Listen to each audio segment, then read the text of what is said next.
A lovely 6 a.m. stream. Now, I'm sure people who have watched my stuff in the past will find themselves very irritated by it being this early. And I'm just going to say this: the schedule I have with my job is that the place closes at 10. And if you work a closing shift, which is after the place closes, several hours are dedicated to just making sure everything is cleaned up and in tip top shape for the people that come in during the morning. You can get, um, you're generally told you're going to leave at 1 o'clock. And then what often happens is that they have other things occurring which cause you to stay longer. So even though they said, as they always do, oh, you're going to get off at 1, that's what the schedule says. You come at 7. That was what I had today, and then come leave at 1. We don't actually leave at 1 almost ever. Usually there's some series of tasks that haven't been completed or somebody needs to still do this. And in getting off at almost 3 in the morning, and this place is 20 some miles away from my house. So you get off at 2:49, 2:48, some, latter part of the 2 o'clock hour. And by the time you get back, it's 3 something. And as I'm sitting there eating my stuff and kind of, just doing a little bit of things on the computer, I say, okay, I'm going to have a little bit of fun. I said, you know what? Let me, instead of having to like try to force myself to wake up at 10 o'clock after a little bit of sleep, let me actually talk about the stuff that has upset me now. So then I don't have to like do this later on. And then anyone who wants to actually hear it can watch the replay. Um, and that'll be that. Now, I got hired by this job 2 months ago, back in early November. And it was after I applied for over 30 positions with this company, 30 different locations, two of which are much closer to me than the location I ended up getting hired by. And one of them just didn't respond. The other one had me come in for an interview. Lady with the tattoo started asking me a bunch of questions. I tried to answer as good as I could, and then you're just not good enough. Is the resolution you get when you get your rejection email where it's like, dear, enter name here. Thank you for your interest in da da da. Da. Unfortunately, we've decided to, that trash. So, as someone who was down but not defeated, I decided to take up the offers of the various ones that wanted to meet me in person for an interview. And the first one I went to was 20 miles away from me, hour-long drive. Spoke to the manager, or one of the managers, as I would find out. And I don't know what I said. Well, I think, it's always like, what are you interested in? That type of like general type, just stuff. But after speaking to him, he got up. He said, what, we'll hire you. He grabbed this form and told me what stuff to fill out, what I would need to be able to qualify as an employee.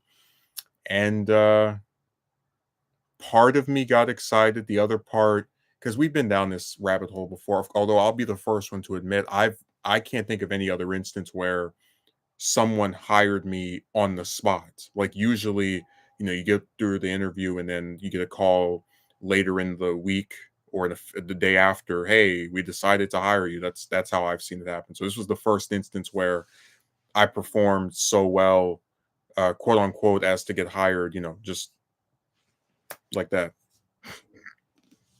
But hey, I wasn't complaining. I didn't have any high hopes because um for me a lot of times the application process is very long.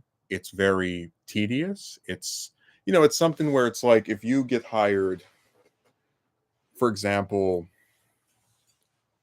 on October 5th, because there's so many different documents that they need, you could end up not actually working until October 25th or the 20th, just much later in the month or in that period of time. And that's something that's always irritated me about jobs because many times somebody will apply for jobs hoping to get employed as soon as they can, and then there's just this dragged out process. And we talked about that on a few of my streams in the past where these places will just have you going doing the runaround. Oh, we need this document. Oh, we need you to complete this. Oh, we need. I'm not even kidding. I was asked about a document that I've had for 2 months as recently as a week ago. And it's like the manager who asked me for it, he's like, can you send this in as soon as possible?" I was like, I mean, I sent it in on that site 2 months ago. Sure, I can go dig for it. So that's one of the biggest frustrations about trying to work somewhere. Just the process of even trying to work there. Just everything is so on purpose dragged out and continuously made to be stretched beyond its use, just usage. Like if someone really needs a job, having to wait 3 weeks just to start is not ideal. I already went over the stuff with the other place I worked at. Now they weren't giving me any hours, so we don't need to retread that. But I start working there, and for the first few days, they're kind of showing me how to make some food. They're kind of showing me how to, you know, put a little stuff on the grill, whatever. Just little basic things. Um, and as I'm going through these things, I don't really have any type of like serious impression. I am kind of getting nervous because they put me on some stuff that just I don't think goes well. Uh, as in, I really feel like when they have you doing it, like they have this one activity where you'll put stuff in boxes, and some of the boxes are shaped so similarly that I get confused or got confused. And of course, they have someone that's there with you to give you a heads up and whatnot. But it was just it just wasn't a thing that I look forward to doing. And I actually met one coworker who said that he despises that particular activity, that he actively tries as hard as he can to avoid having to perform that task. And I don't blame him at all. Just but again, sometimes things are built for different people, etc. They obviously have people that can do it. um and if I'm being optimistic, maybe if I had stayed on it longer, I might have had an easier time with it or some of that effect. So after a few days, they start to put me on uh washing dishes. And I'm not kidding. I was only there for maybe 4 work days before washing dishes became the single, only, and complete main thing that I did. Like it became so synonymous with me that one of my I actually had a few different coworkers who were like, "Oh, all you do is wash dishes?" Now, one person clued me in very early on and said, "Everyone that does the dishes quits." And I thought, that's kind of weird. I mean, you're just sticking something in some water and making sure it's clean and then putting it up in an area. But after working in that last shift of the day, which is the one where you're supposed to get off in the early morning, but then you end up staying for another hour and a half. Let's just say I kind of got an idea of what occurs here. So generally speaking, the person that is in charge of washing the dishes, that's doing the last shift of the day, will have the responsibility of making sure every single one of them is clean. And one of the guys who worked there longer than me said that before they started trying to have people on it all day, or I guess different points of the day, they would just have stuff piled up until, just until the closing part, and then be there until 3 in the morning cleaning all of it up. And I was amused by that because I couldn't imagine how a restaurant could function just having a bunch of dirty dishes that they never cleaned throughout the whole day. I mean, it just sounded preposterous to me. But I started to understand when oftentimes I would come and I would see a bunch of stuff just lined up, like no one had done it before I had arrived. And of course, they do have other people that do it on the days where I'm not there, but just that's my example. Um, God, I'm trying to think of a way to describe this in order. So I don't think I mentioned this, maybe I did, but Wednesday of last week was the closest I had come to quitting. And the reason for that is because towards the end of the day, they had me to put some stuff in the freezer, and they have this like weird thing about stuff in the freezer needs to be moved from one side of the room to the other side of the room. And they put stuff on pallets, which are supposed to allow you to just push like tilt things over. You know, you pull it to one side, but because they didn't have the pallets assembled to where they're all facing each other, flat, and like there was a gap in between them, several of them started to fall over, and I caught it and cut my hand right here to where it was gushing blood. And the manager that was on hand didn't really seem to care all that much and told me to go back to doing it. And I was just so frustrated with how long it was taking to do it, along with the fact that I was really not feeling well, because that's the worst injury I've had working any job up to this point.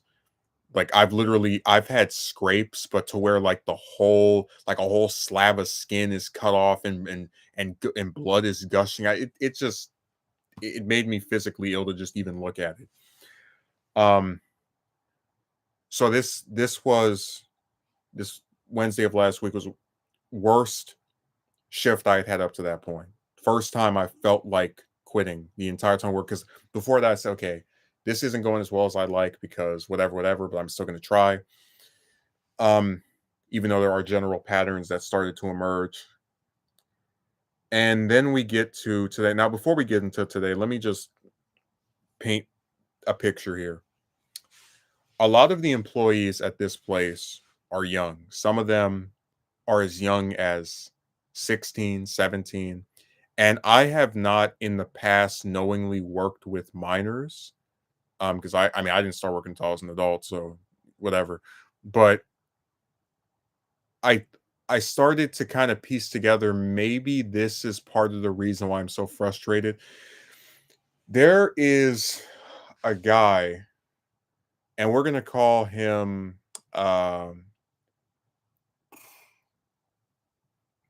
Umbrella. And Umbrella likes to laugh, likes to smile in your face, right? All that goofy stuff. And one day, Umbrella comes up to the place where I'm washing stuff with this big container that's like this large. And Umbrella takes the container and like starts to pour it in. And when he does this, it disrupts me. So kind of like in a joke way, I'm like, "Come on, man, we gotta hurry this up. We gotta hurry this up." And I like tap the thing. Dude, I do this maybe 2 times because it's like me trying to like have some fun with him. He goes to one of the managers and tells them about me doing this, and then the manager comes to me and says, uh don't tap the glass that he's holding while you're on camera, just let him dunk it in there himself. And then he comes back a minute later and he's like, oh, so you can follow orders. And after he did this, I only speak to this guy when spoken to. I don't attempt to be not, because I have a few rules as someone who's been through multiple jobs, and one of those rules is that I don't try to become friendly or nice towards someone who purposely tries to get me in trouble. I have never, as an employee, purposely tried to get someone in trouble. Um, it's just it's just not a thing. They have to do something to me really screwed up that is like preventing me from doing what I'm doing for me to even contemplate going and telling another, the manager or some other employee, oh, they're doing this to me. So this guy, I find out a short time later, is 17. And I really don't want to be one of those people that says it's because this person is underage that they act like this. But that I think that kind of like makes it to where I'm not as open to, I guess. I still think it was mean spirited. I still think that person is a jerk, but that kind of painted the picture for me that this is not someone who's very mature. Like, I think it does take some maturity to try to like weather the storm, because obviously there are times where people do things at jobs we don't like, but a lot of times you kind of just brush it off like it's not that big of a deal. Oh, this person tapped a glass while I was pouring it in and said, "Come on, we gotta go. We got just like as a joke. It's not even if I didn't think it was funny, I don't have to report them." So after he Umbrella does this, this is actually just yesterday. There's another manager who is one of the fake concern people. They ask you how you're doing, but they don't actually care about you because we already established that. But um, this manager is getting ready to leave, and she wants to get. I think it was they had some free some free pizza yesterday, and I walk away from the area where the dishes are, and Umbrella takes the the sprayer, I guess whatever the term you would use, the thing you would spray dishes with. He takes it because it's on this like line, right? Takes it and sprays the lady with it, like sprays at her with it. And he's smiling and giggling and laughing. And I said to myself, how is it that because remember, this is the same area where the thing with us happened, not even 2 weeks ago. And I said to myself, how is it that I can get reported to a manager for tapping a glass in like a jokey type way, not clearly not trying to break it, definitely not going to break it because I'm not even like tapping it hard enough to do that. Um, out of some supposed fear that this is being recorded and will look badly on them. But then the guy who takes machinery that's meant to wash things and purposefully sprinkles another damn manager in the exact same spot that's being recorded from when we walk in, when we walk out, gets away completely scot free with doing that. And this is one of the reasons why I started to come to the belief that these people have a clique because a lot of them have been working there for much longer than I have. And when you're not part of that clique, you don't get away with certain stuff. I see the way that they talk to some of the managers. I see the way that they act around some of the managers. And I guess my mistake was thinking that this was kind of a relaxed work environment. Obviously you do your work, but hey, if you want to make a joke, you want to, just play around with somebody a little bit, whatever. Oh, even that's like off limits. So yesterday, as I'm washing stuff, and I'll mention this again in case anybody forgot. If they're watching the replay live, whatever.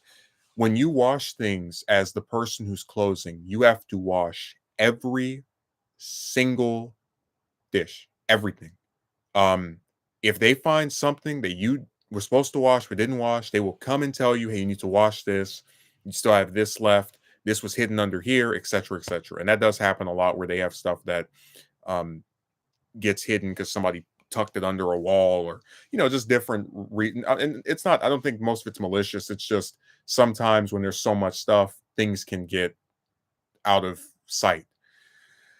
So this person who was in the front part of the store comes back after using this container, and my assumption as she's walking towards me and holding it in her hand is, oh, I'll give it to me because I'm finishing up washing this stuff. I'm almost done.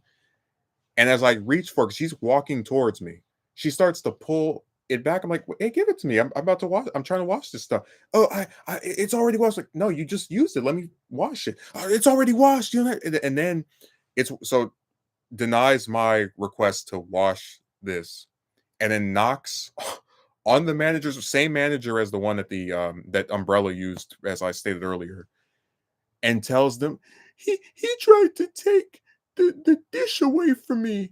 And then the manager looks at me and says, if someone doesn't hand you the dish, you don't have to take it away from them. You don't have to do that. And I'm thinking to myself, how is it that you can work a job where the main thing that they expect you to do every time you show up is wash things, and you get in trouble for trying to take something from somebody so you could wash it? I mean, just utterly. And like after she does this, not the manager, but the other person, she makes a little face in the window, and I'm thinking to myself, it was bad enough I had a 17-year-old try to like tell on me, right? But now an apparently grown woman does the exact same thing as that kid. So I guess the lesson is that in working a job, I've basically been transported back to preschool, where if you do something that's like out of line for the little clique group that works there, they'll go to one of their manager friends and try to get you in trouble or scold you.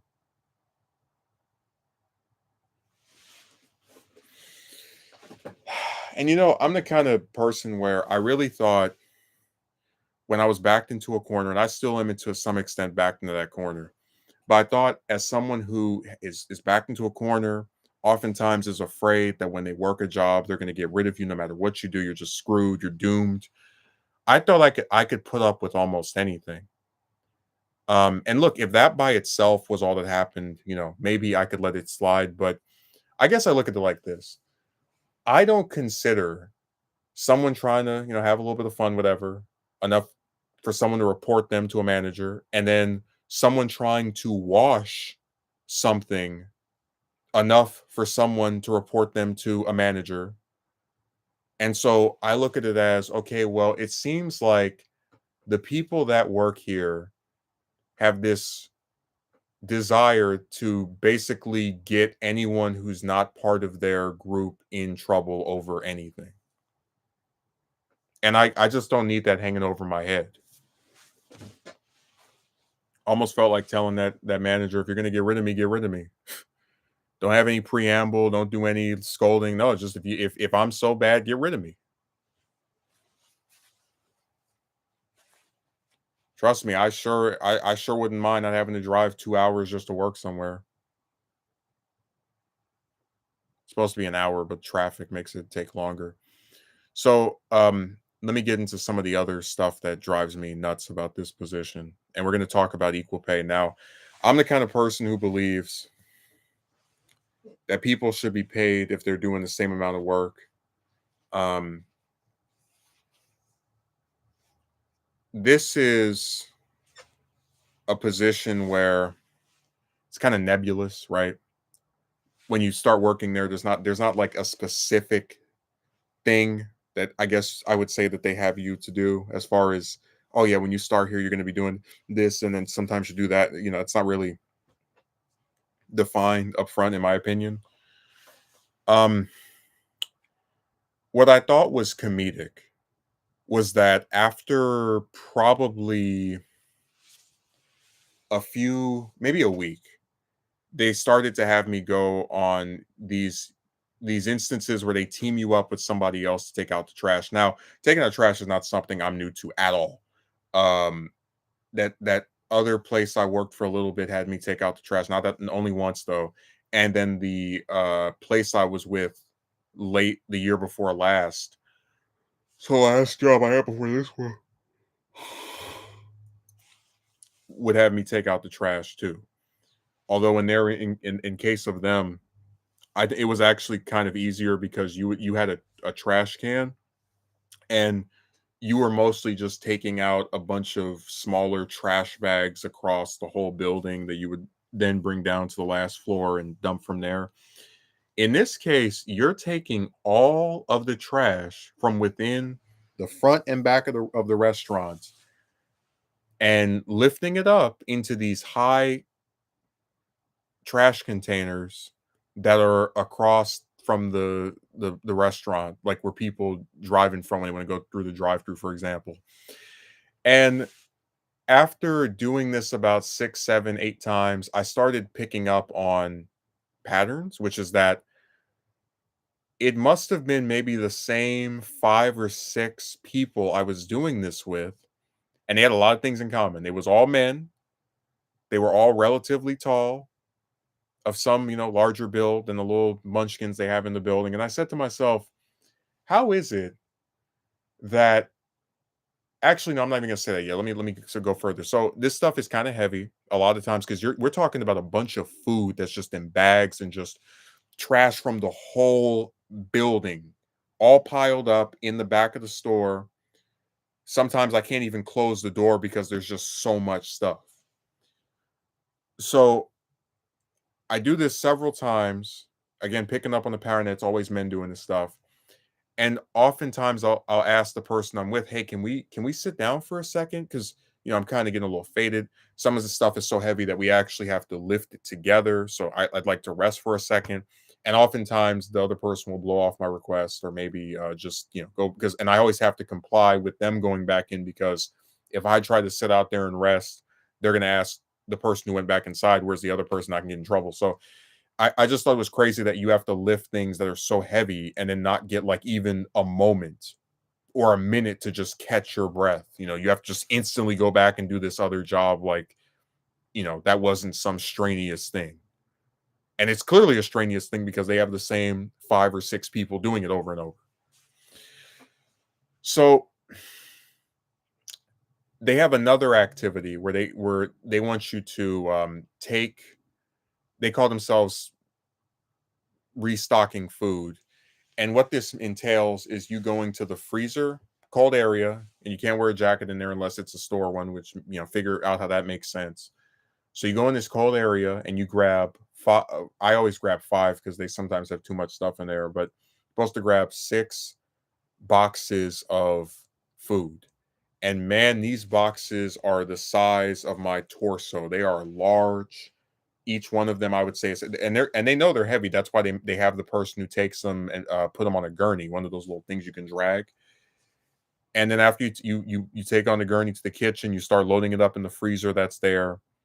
And I said to myself, every time I see someone restocking this stuff, always a man, always a man that has to lift this heavy stuff that is, I have to admit, kind of backbreaking, because sometimes when you go in that freezer, they'll have things blocking the door, and it's like harder. It's where you have to, from an angle, like grab the stuff out. But I said I noticed that every time I see someone doing this, it's a man. And sure enough, yesterday, as I was starting the shift, they had me take all this trash outside with this other guy, probably 20 minutes maybe, and I'm not even kidding. I was back inside the place for less than 5 minutes when one of the goofy managers comes up to me and he's like, "Can you do a restock?" And I just cringed. I didn't say anything. I was like, "Oh my god," because and it's not about like, oh, somebody's lazy, because I'm already working on something else, but it's the fact that like like the physical strain of lifting all of these bags, a whole room full of bags, into the trash can in the back. And then after you do that, not even 10 minutes later, oh, now go grab 5 or 6 full boxes of food, and then open them up and take each one and put it inside the container. I cringed. I don't even like using that word, but I'm using it here. I cringed because I just thought it was overkill. Like normally they have me do one or the other, and if they have me do both in the same night, it's usually separated by, I'd say, an okay amount of time for someone to kind of like regain their stamina. You get like a little bit of an hour rest, not rest necessarily, but just like when I'm washing most stuff, I don't feel a physical strain. So I would say I'm at least allowed to kind of calm down a bit. Like you have your senses heightened when you're lifting all of these things, and when you don't have to lift for about 30 minutes, an hour, it allows you to get back to normal at a much more healthier rate. Uh, and trust me, when that guy came up to me and said, "Can you do a restock?" I just put my hand over my face after he walked away, because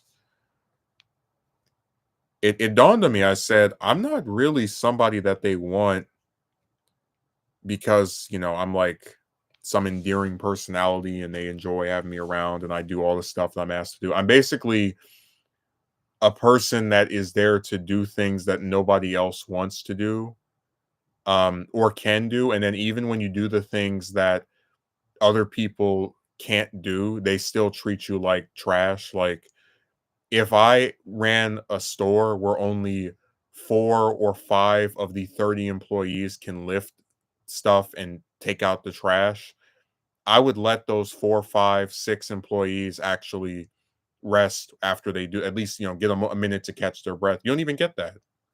It's lift, lift, lift, lift, lift, and then you walk back in, you wash your hands, and go back to whatever other task you had assigned to you. That's really crazy. So you're just gonna break your behind, and what extra benefit do you get for the physical strain? Now, going back to what I said about equal pay for equal work, that's one of the things that started to make me kind of question if I wanted to stay working there, because I don't really consider what I do to be equal work to what a woman does there. And not even just women, but like even most of the guys that are there, where you have these 4, 5, 6 guys, and yeah, maybe they're doing the rest of the stuff as other people most of the time. But when you send them out to lift a whole room worth of trash, or restock all this food with these giant several boxes, it's heavy, and it's heavy. That's why you only assign the same couple of people to do it. That's why you're always picking men to do it. But the man that breaks his back needs to get paid the same amount as the woman that doesn't do anything besides make food. It just doesn't make sense to me. Mm.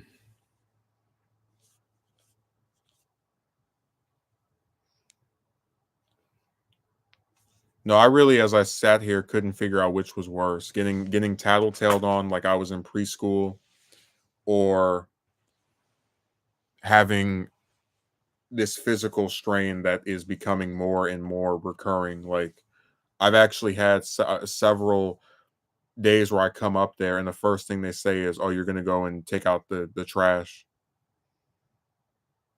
And every time they say it, all I can hope for is, please don't have me do one of the other things. Please don't have me do one of the other things. Please, no, no, no.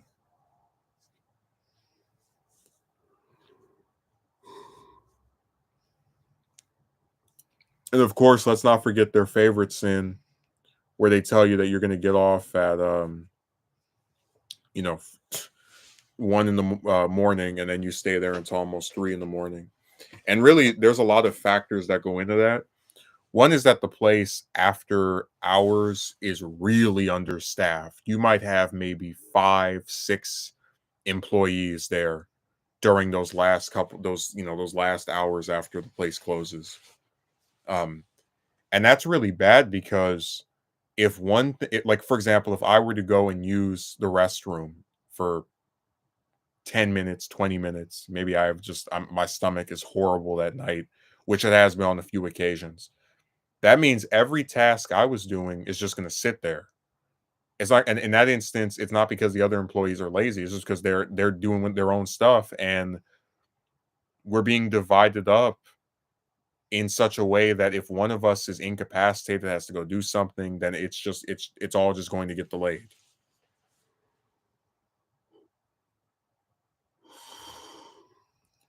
Hmm.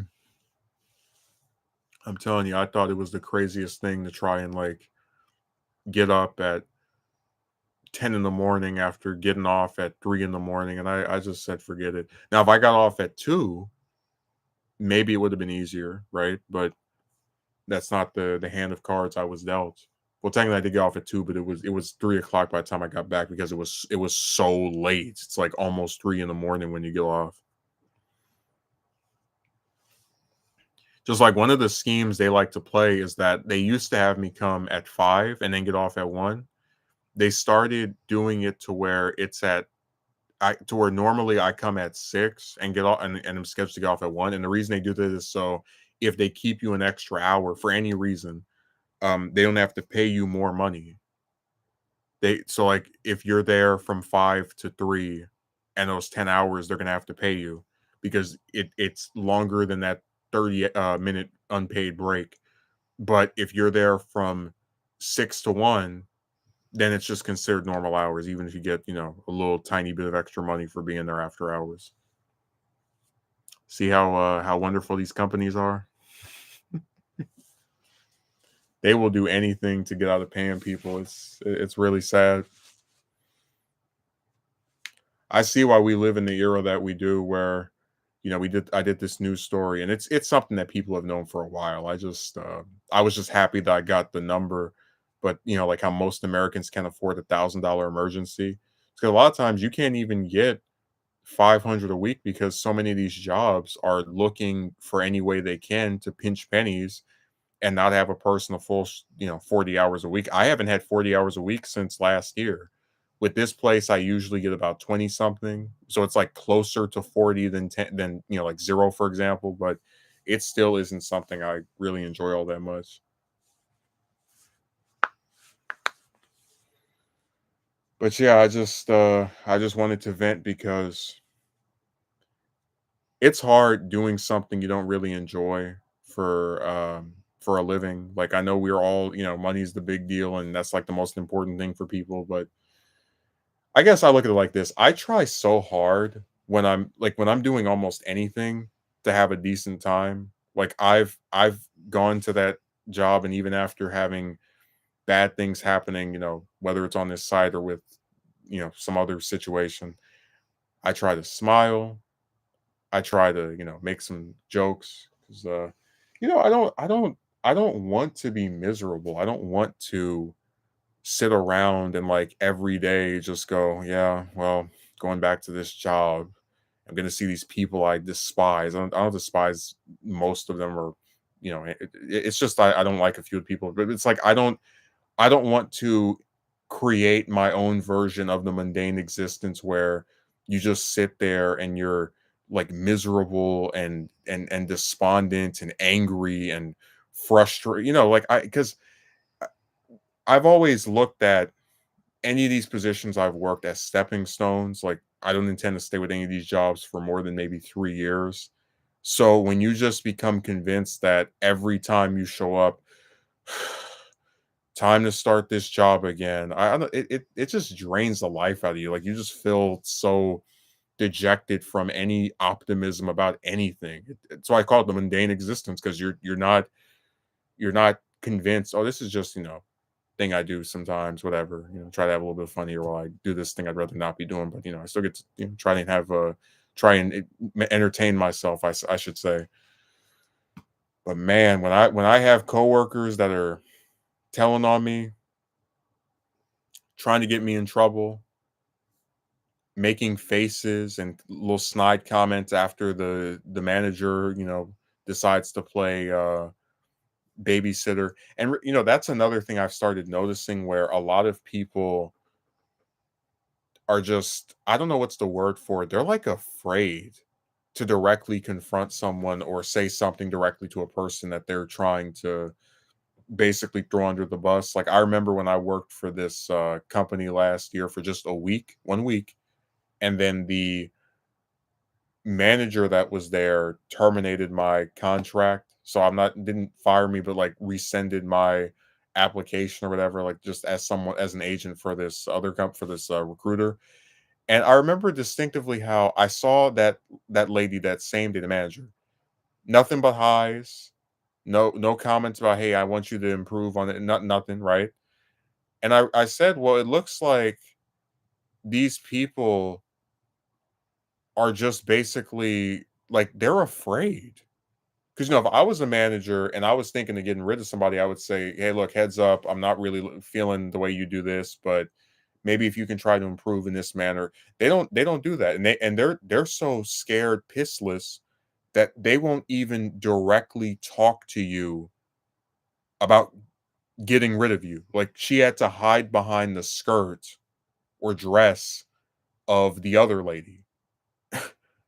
I had to be told something she did through this other person.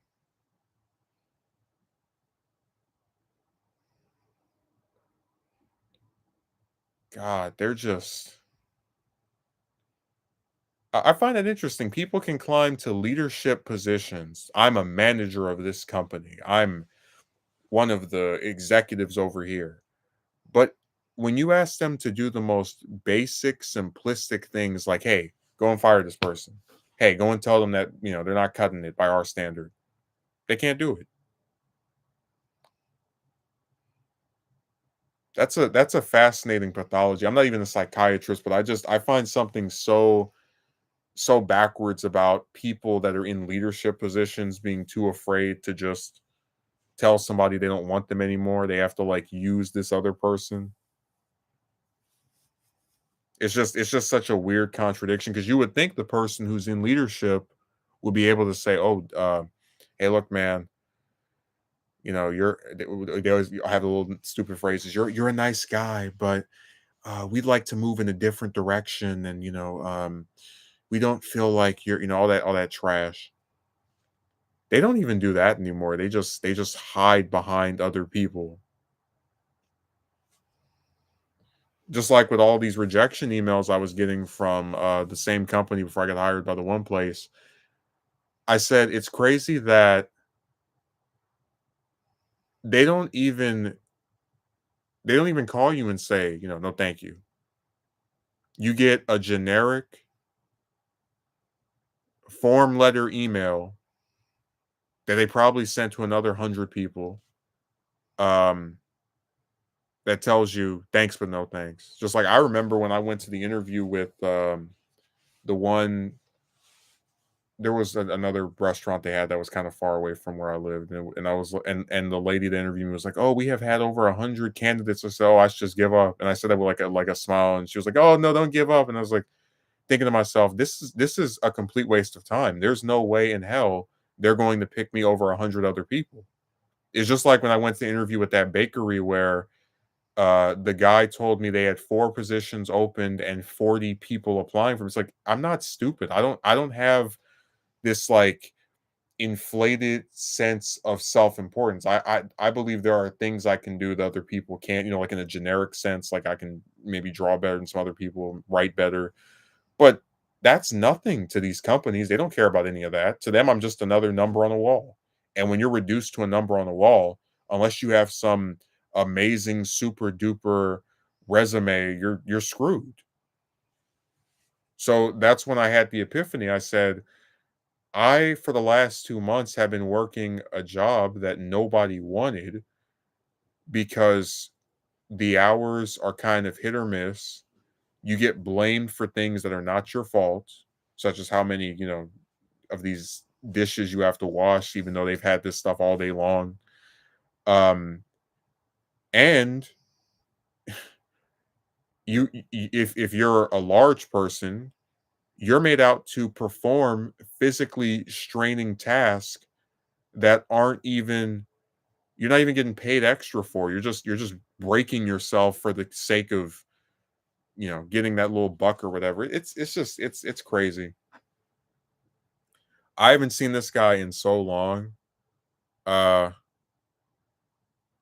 but I'm not going on Twitch. Twitch incentivizes people to compete with each other for views, and I've never been someone who supports only people watching me. I don't like that. So and I'm especially not torturing myself by playing that horrible game anymore. For what, 10 views? No. Where you have to sit there and play it and record it and edit it. That's too much work for too little reward. Literally no reward, like just a waste of time.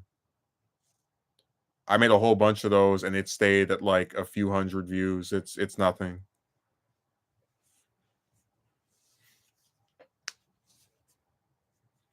But yeah, nice try.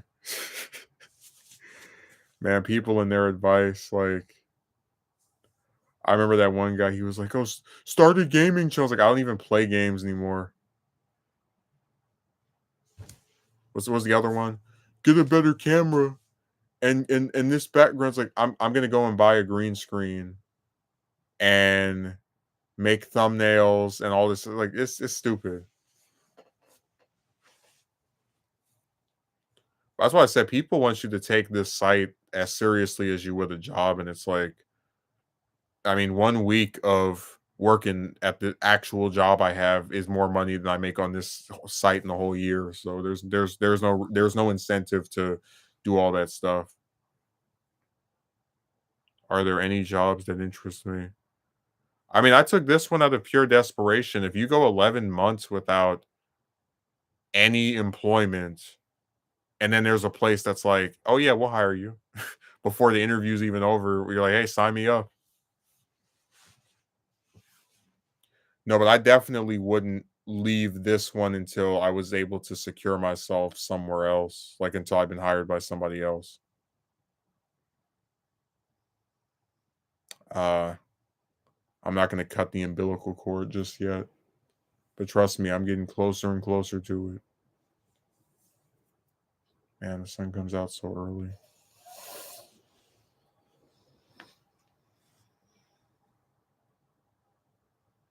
No, I've really just kind of abstained from applying for stuff because usually the way it goes is that if I'm working somewhere, I'm not gonna apply for anywhere else because I'm content with just having a job, and I already tried to have 2 and it did not work out well.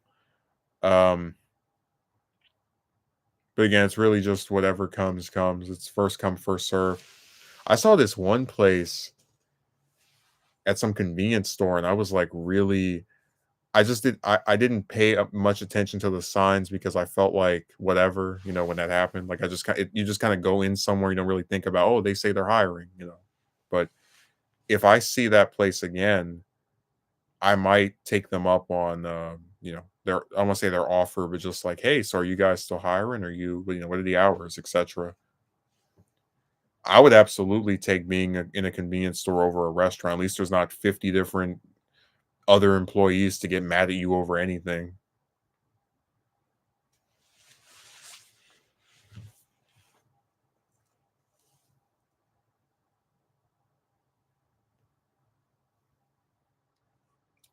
I'm just thinking about Twitch. Like so many people say, go on that site, go on that site. It's just funny because I actually know people who have attempted, keyword attempted to be successful on there and it has not worked out for them. And really, that's one of the reasons why I just kind of a long time ago gave up on trying to, you know, make anything off of these stupid sites because it's a lot of content creators, and if you don't have some super duper extremely different content or a big following from one site that carried over to another, I wouldn't waste my time with it.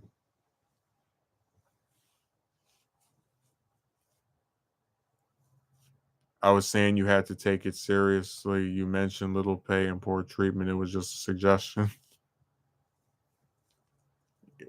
But why would I take serious a thing that never materialized beyond its point? I didn't just make one video on that stupid game. I made what a dozen, and it never took off. So at a certain point, I remember I don't just like turn my thing on and oh there you go. I have to record myself playing the match, then upload it somewhere where I can then download on my computer, then put that in my editor, then watch it, and then make sure the audio is like in sync where you can hear it over the game.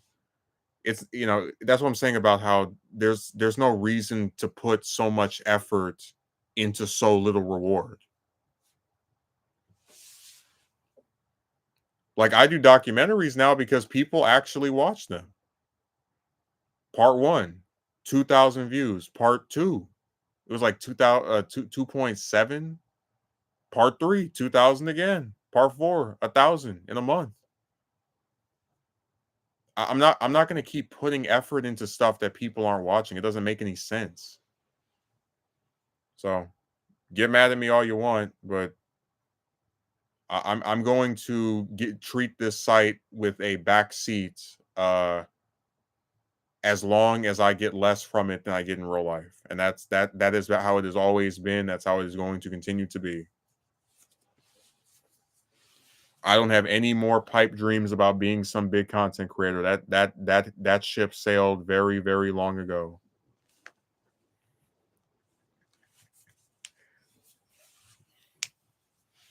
Take it serious. No. Little pay and poor treatment is on here too. I can't tell you how many times I go in my comment section, somebody calling me an idiot for making a video. And if you don't believe Lil Pay is on here, I can show you my analytics.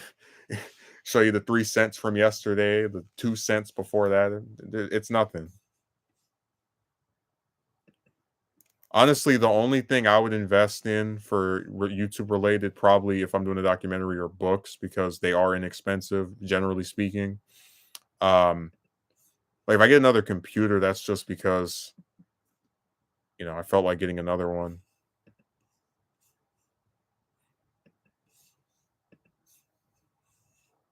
But no, I'm not going to get caught up in that same trick again.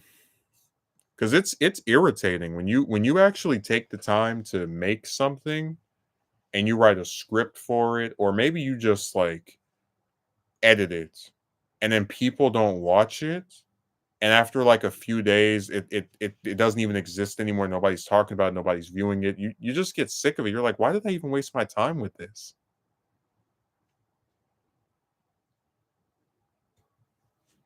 So yeah, it's you won't be seeing a DVD video for me. You're more likely to see Elvis again than you are to see a DVD video for me. I have nothing to gain from playing that game other than a headache and a waste of time.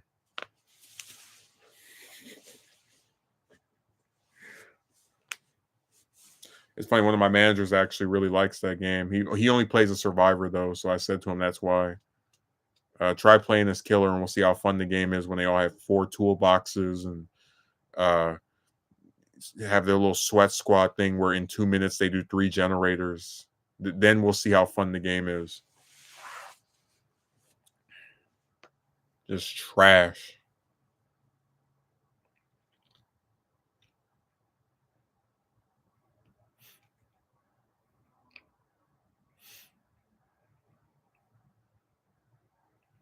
No, there've been a lot of like little experimentations that I've participated in. But like I said, I'll never I just have to see the incentive behind doing something. Like if it's not a thing I mainly want to do, like, oh, I must do this, I'm gonna just abstain from it.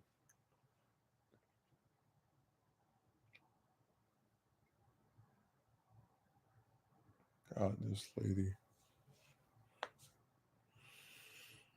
Oh, they always do that where you go to one of these jobs and they tell you you're gonna get off at 1 o'clock, and then it's like almost 3 in the morning and they're still circling the wagon.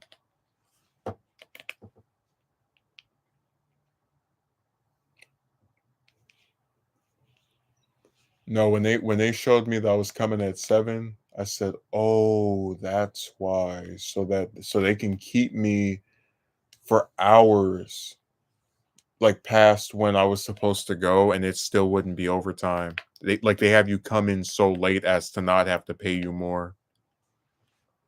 They think they are slick, and they're really not."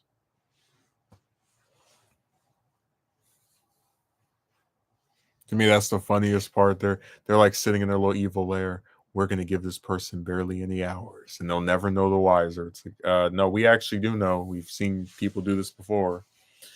It's not something that I would say is new or unique or original or vastly different to what has come in the past. No, this is kind of par for the course.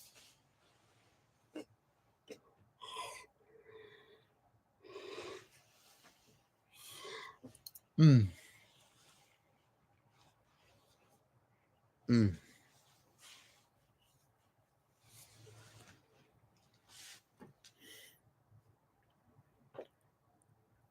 It would be so funny if we could actually,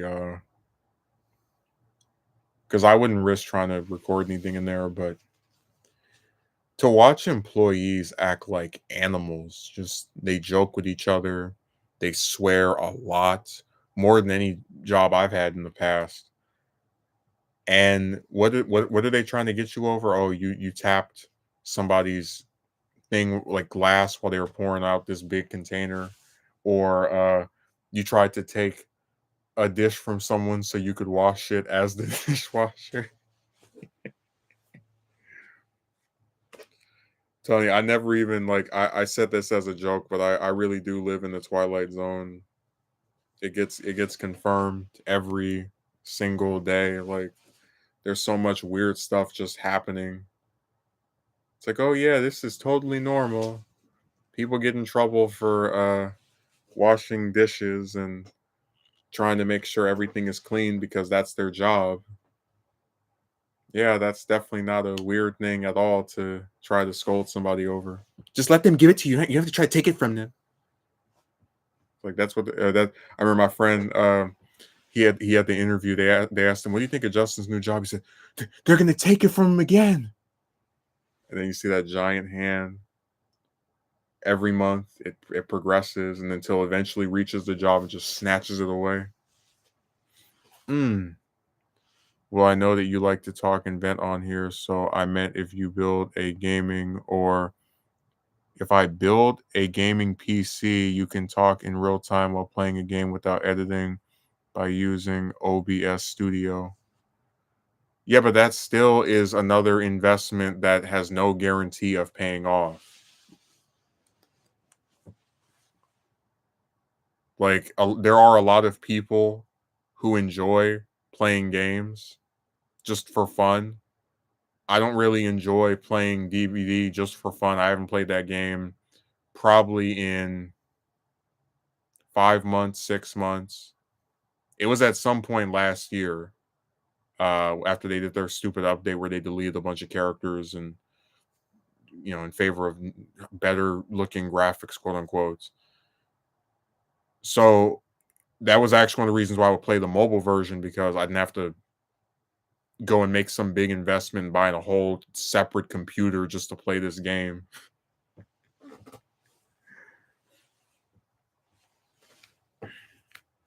And like I said, there's a whole bunch of people that play that game and make content around it who you've never even heard of. What's going to set me apart from any of the rest of them?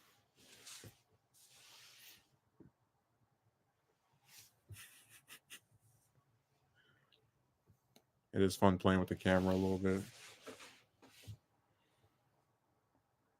That's why I said when I do a documentary and all I have to do is just get a book, I can go on eBay and get a book for like $5, $10.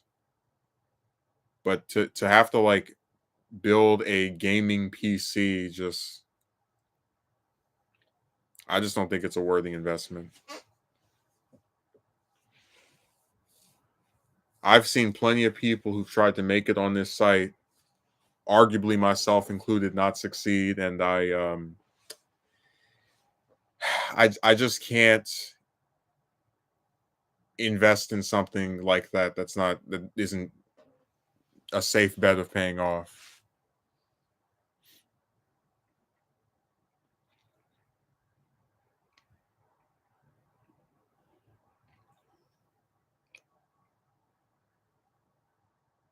I'm just imagining actually like playing a game, and as you're playing it, oh yeah, people are coming to the stream, yay!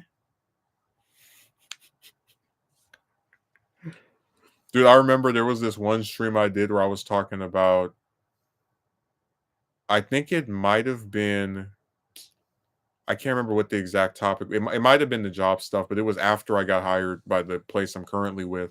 And there was a guy, and a guy I've never seen before. It's always someone that barely ever comments, doesn't even watch my stuff regularly. They just happen to be up at this time for some reason. And this guy's like, if you work this job, you can make 80,000 in 6 months. And as I'm reading this crap, because I don't respond to it until after he leaves, because he's like, get in charge of your future. I'll see you later. Dude, where did you even come from? And secondly, if you could actually make 80,000 in 6 months, you wouldn't be on my stream. You would be out making your 80,000 in 6 months. Oh man, these scams, dude. That's just like when Vince showed up on my stream about, I think it was maybe 2 weeks ago, and he's like, why don't you make a whole new channel? It's like, I'm gonna get rid of the one I have that is experiencing growth for another one that's not monetized where I'll make absolutely nothing and have no guarantee of it even being able to get 1,000, uh, let alone any damn views, period. Brilliant. I tell you, man, like people, they don't even, like what drives me crazy It's always the people who don't make anything that are like, "You should do this, you should do that." It's like, I'm not doing this. Not just DVD, any game, or you can just screen record yourself reading political news, anything, watching videos, anything that is interesting to you. I built a game PC and watching you on it now. I mean, good for you for building a gaming PC, but if I wanted to record myself reading news or watching videos, I can do that with this computer. Like I can take a stream that somebody's playing, go on, what was it? Not Google Drive. Uh it might have been Google Hangouts, but there's some application for it. But I could easily take the audio of someone else's video, download it, and then you could just hear the person's video, and then I would pause it and talk over it, just with me being visible as opposed to them. That's why I say a lot of this stuff is just not. I just don't really see where the big benefit is from getting this PC.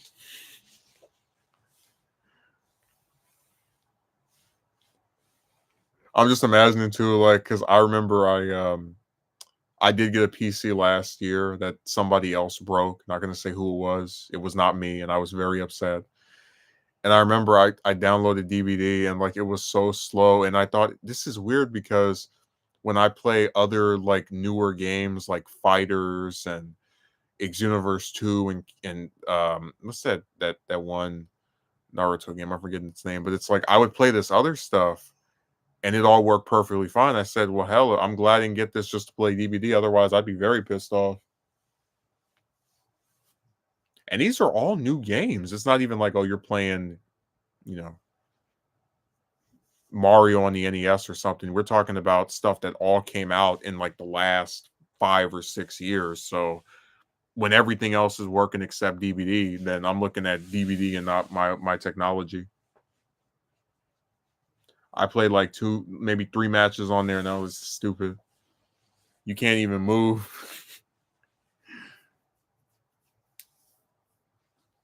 I'm not even kidding. I was shocked by just how slow it was.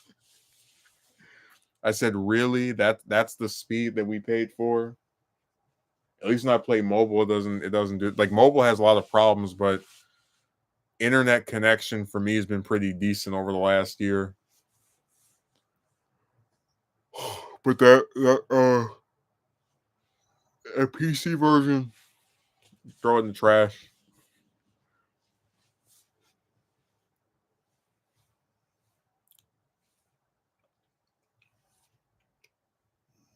It's kind of funny that Young Link showed up to be like, "Hey, what jobs interest you?" and then just vanish.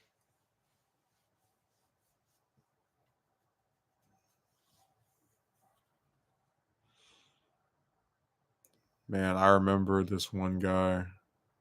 He doesn't even make videos anymore, but he's like a political channel, and he had all of it. He had the green screen, the split screen, right? You see him on one side, you see whoever he's making a video on the other, and then like the comments that they're about to spew out that he has a problem with.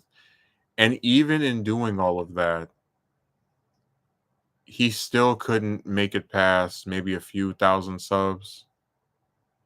And it's like even if he had 70,000 subs, he still was only getting maybe like 5, 6,000, 7,000 views, somewhere above or below that in general. And it was like he's not uploading every day, so it's not like he's making something to live off of. Like that's crazy. That's why I said like the only way you would see higher production values from me is if I was really getting support, like massive support, where I'd have to have at a minimum like 100,000 subs and probably somewhere between 15 to 30 million views. Like I'd have to just be experiencing this big other than that, I'm not doing any of this stuff. Like I'll make edited videos every now and a blue moon. If it's something I'm really passionate about, and also partially if it's something I know people will watch. But as far as like just every week or every day, no, that's too much work. Too much work for no reward. Just like when I was doing my streams, I would sit here and have the internet, and I'll try to connect it, and it would be like a whole hour of just, let me try this internet. Let me go on this Wi-Fi. Let me go on this internet. Let me go on this Wi-Fi. And I said, like, why is it so crappy? Like that baffled me because I was like, this is not garbage internet. This is something I'm paying for, and I still can't get it to work. But I said, I'm not going to keep restarting the stream and starting over again just to talk to 3 people who don't even like my channels.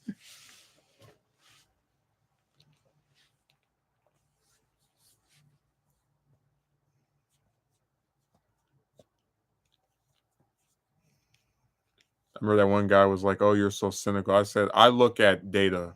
I look at things that I can quantify and prove."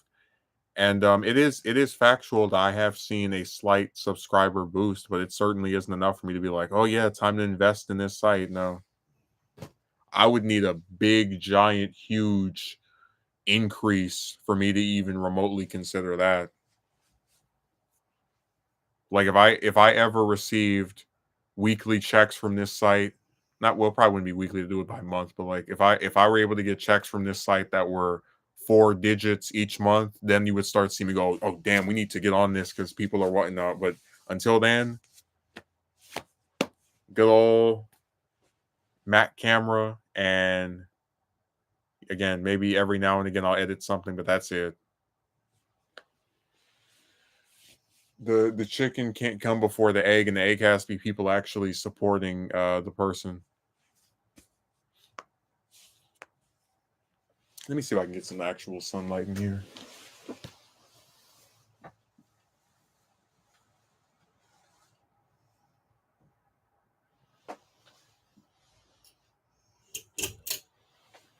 There we go. That's way better. If you try to play a big game on regular laptop, it will be lagging and freezing every few seconds. Well, you can say that, but a lot of these other games, like Kakarot, for example, that was not a small game at all. That's a game that has a massive world and several maps. Um, so I think it was just DBD is crap, honestly. Like the only way you could get me to try to play that game again just to see if I could play it would probably be if I get a I guess maybe what's the yeah, it's on, I know it's on console. If I got a console and tried to play it on there. It can be any kind of computer. If you're just screen recording videos, but to play games on a computer, it has to have a GPU that's powerful enough for games. Well, in missing your comment, I can assure you it wasn't on purpose. I was trying to get some regular light in here. I just got up for a second to make sure that I could actually use the light from outside. Because I just thought it was like, wow, the sun actually came up in the time when I started streaming. That's always fascinating to me. Just we have our Saturday sunrise service.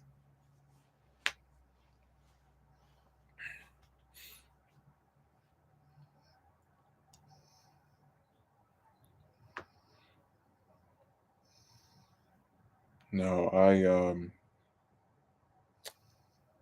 I just find the whole thing really sad, honestly. Like it's sad that people can't support each other. It's sad that you can work somewhere where your coworkers try to get you in trouble over anything, and I do mean anything. It's sad you can have a job where you get paid as much as a woman, but then the woman doesn't have to lift or move anything ever. You just break your back for the same price. There is a website called Can't Run. It'll tell you what game your PC is powerful enough to play. Trust me, that thing is so damaged. I'm not. It's going to be a while before you see me try to get a PC again.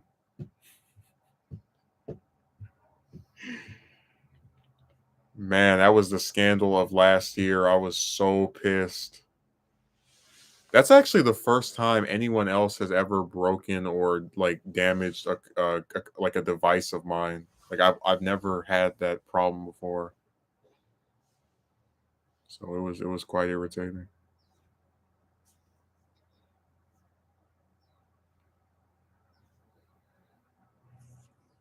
People really do just hog things, and they don't care either when they destroy something. Oh well, too bad.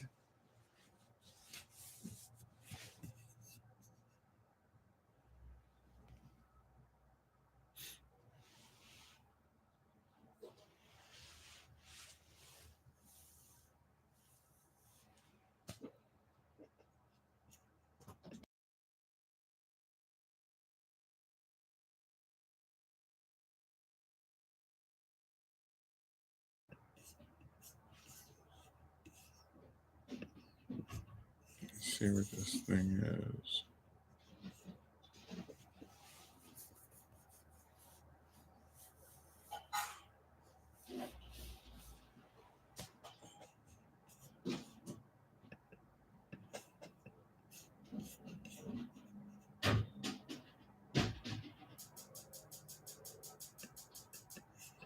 Yeah, it's an unfortunate coincidence.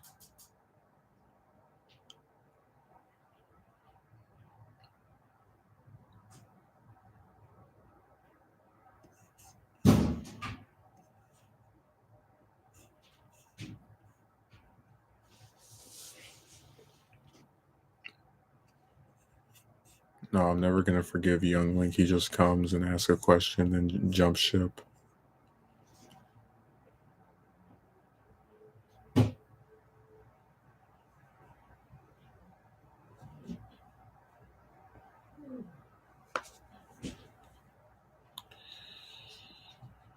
Yeah, it's been quite a interesting last couple of days.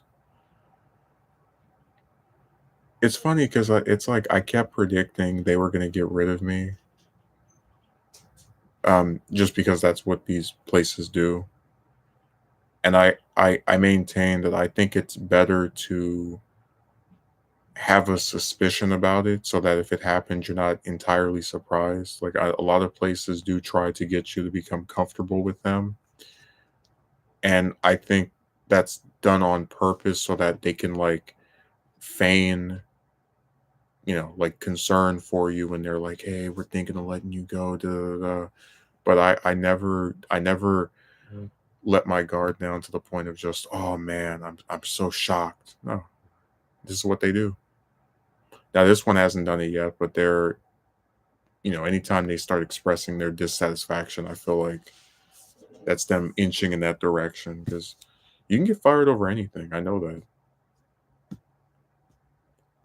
It doesn't matter how hard you work. It doesn't matter if you're there on time every day. If you do one thing these people don't like, you can take a hike.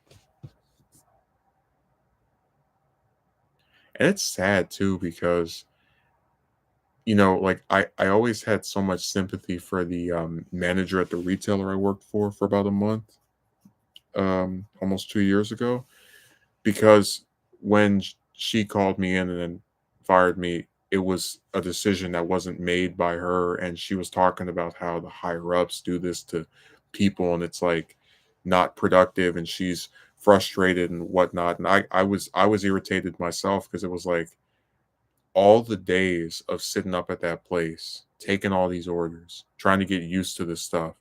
And they teach you all these things just to throw you away. And I don't understand the logic of that. Why, and this goes back to how like everything nowadays is just waste.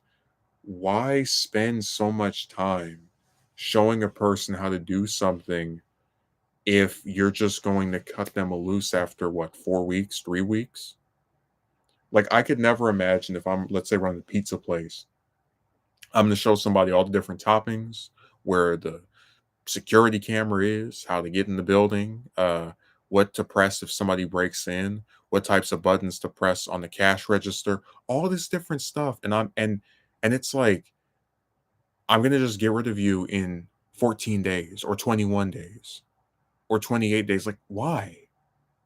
Just but that's why I said everything feels so pointless. And not in the sense of like, oh, there's nothing I can do. Like, no, I mean that like when places spend all that time and resources devoted to someone, it's a waste to not do anything with them. Like I talked about how there was this this, I think it was a delivery driver position where they wanted you to have a uniform and I was thinking to myself as I went to the orientation, I said, why is it that out of all the jobs I've ever actually been hired by, the only one where they're too cheap to give me more than one damn shirt is this one? You're going to work for these people 4 days out of the week, possibly five, and they expect you to do that with just one shirt. Everywhere else I've worked for, at least two. Only one where it was one. Mm. And you know why they do that? Because there's some part of them that knows this person isn't going to be with us for that long. Because why else would they just give you one shirt?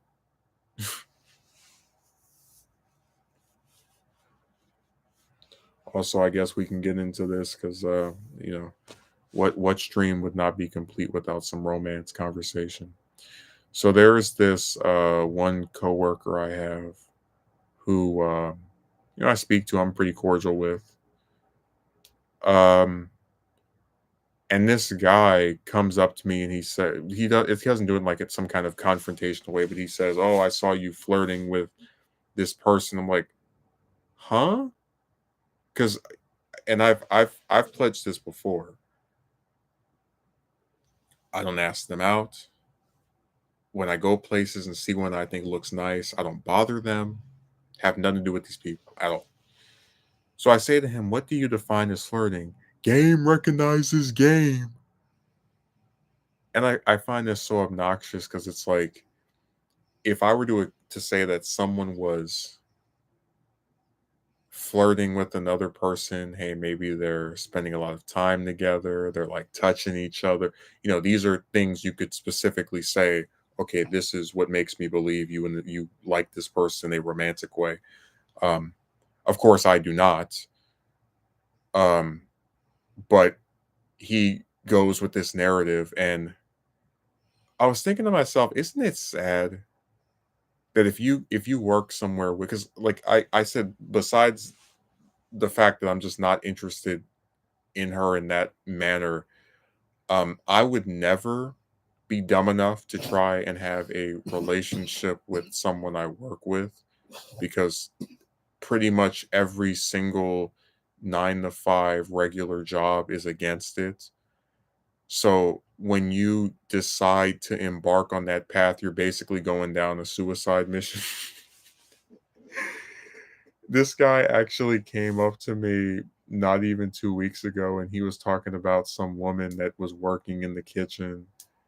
And he told me that he called dibs on her. And I looked at him, like kind of tilted my head, and I said, "Dibs, you can have her."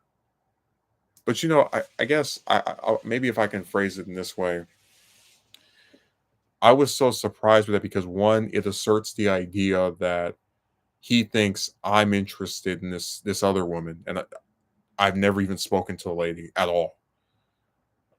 Two, it just doesn't mean anything anymore, man. Like I'm a person who's had probably 6 different positions, right? Just over the years.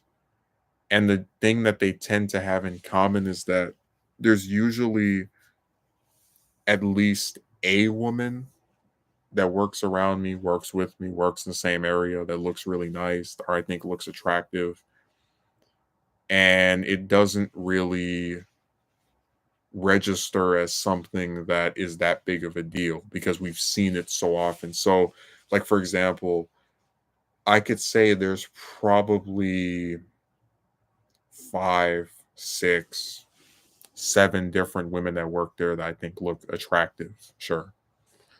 But at the job I had where I was cleaning stuff this over a year ago, I could say they had 4, 5, 6 different women there that looked attractive to me. Um, the job I had At the retailer, they had probably 3, 4 women that looked attractive to me.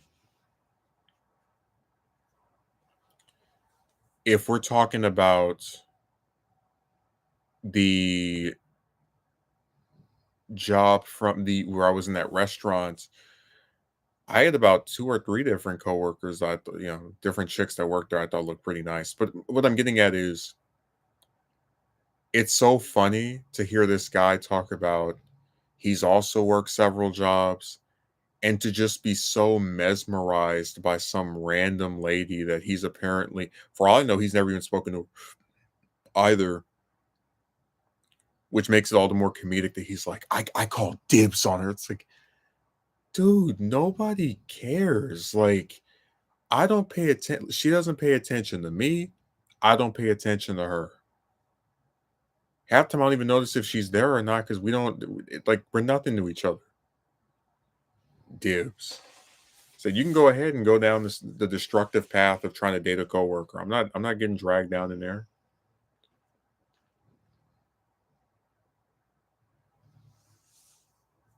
I was just saying it's really sad that we live in an era where if you just are nice to a woman, you're like considered to want to date her. It's really stupid. Like the one I talked to, I would like to remain in contact with if I don't work there anymore, but I mean, even with that, it's like, hey, maybe we can go see a movie or something.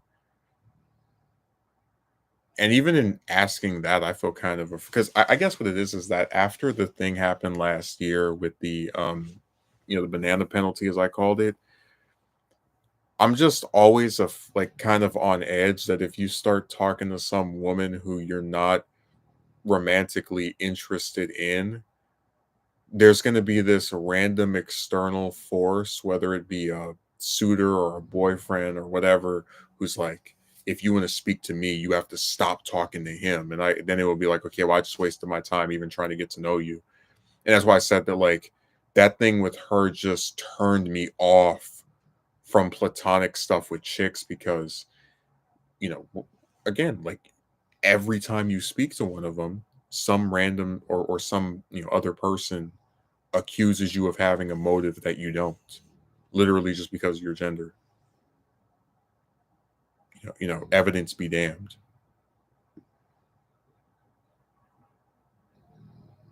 So I said, like, why try?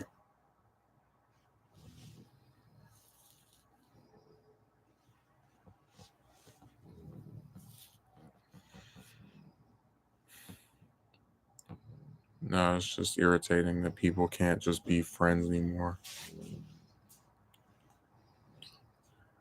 I remember the guy was saying that he thought I was standing him up about a week ago, like hanging out or whatever. I said it was funny because what happened was that we were supposed to meet earlier in the day, and he postponed it for a later part of the day, and then I had to go do something later as well. So I said to him, "Hey, I was all ready to go until you decided to sit there and do whatever you were doing."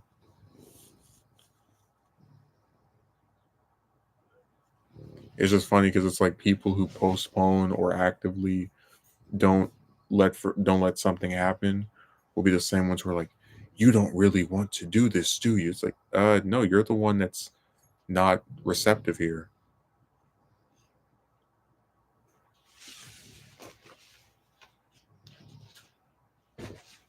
It's really sad.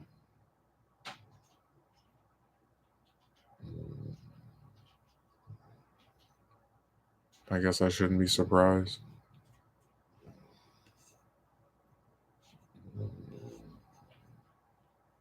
No, I don't even like bother getting shocked with just some of the weird stuff I see from people. Because even with that lady, it's like I don't think she's unattractive at all. Uh, but I'm just at a point where I don't get excited every time I see some woman that's pretty because it's such a common thing. It's not like a unicorn. And that's why when I have this guy who's trying to say like, "Oh, I call dibs on this one," as if he actually expects me to be in some competition with him to do something that there really is no good ending to. I mean, it's like this. She is either going to say thanks but no thanks and report you and get you in trouble and possibly have you lose your job for, you know, trying to make a pass at her, or she's going to rebuff you but not report you, and then you get to keep your position. But and it's awkward being around her every time from then on. And it's like, do you really want that? Like, do you really want your livelihood to be disrupted by your some romantic desire that is forbidden, that doesn't make any sense?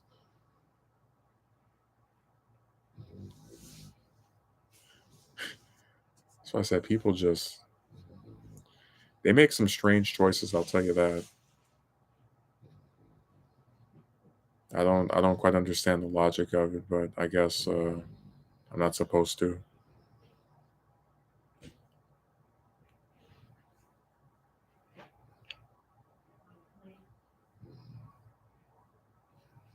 No, there's a lot of little weird stuff. I really could do a whole video about that conversation I had with him. It was so, it's part of a list, a long line rather, of these guys that come around and they get so like invested in the love life of another man to where they actually try to argue with you about, your romantic life and why you should keep trying. And I just get so annoyed because, as I said before, I'll never understand the appeal of like being bothered by someone else's romances, like to where you have to debate them on the merits of, is it okay for you to just leave people alone? It's weird to me because, like I said, I don't do this to other people. I don't sit around and go, "Ooh, does this person uh date someone?" It's like, it doesn't matter to me. But they're really into having these back and forths, and what's so funny is that they'll often talk out of both sides of their mouth. Like in the conversation, this guy makes himself sound like this big, huge pimp, superstar. He's talking about these chicks that are begging for him to come back, and he's dated this many. But then at the same time, he's lusting over some woman at his job that, as far as we can tell, has never paid him one second of attention. So it's like, is he the player all-star pimp, or is he the little pipsqueak guy that's fawning over this broad that doesn't care about him? That's why I said, like, when they talk, you hear two different things because it's coming from every which way. And he's another one of these people that gets caught up in all these historical lessons. Oh, men have always been the one approaching women, and that's how it was from the beginning. It's like, but this is not the beginning. We're talking about an unprecedented generation of social media influence. There used to be a time rather, where you would have women, famous ones, actresses, singers, even the ones that like are on the local news, and they would get letters. They would get these different guys that were like, "Oh my god, I love you so much, and I wish I could marry you, and it's too bad you're with him because I think we would be so perfect together." And every guy was basically just, I don't want to say out of his league, but it wasn't going to happen, right? But now, regular random chicks that nobody ever heard of, not even like a social media influencer, regular random chicks have suitors. And not even just like a few guys in real life, sometimes dozens of men across the internet. And this is something these people will never acknowledge. They will never admit that the computers and having access to all these men totally destroyed chicks. It made them indecisive. It made them not appreciate what they had. I mean, this has not had any positive impact on them whatsoever.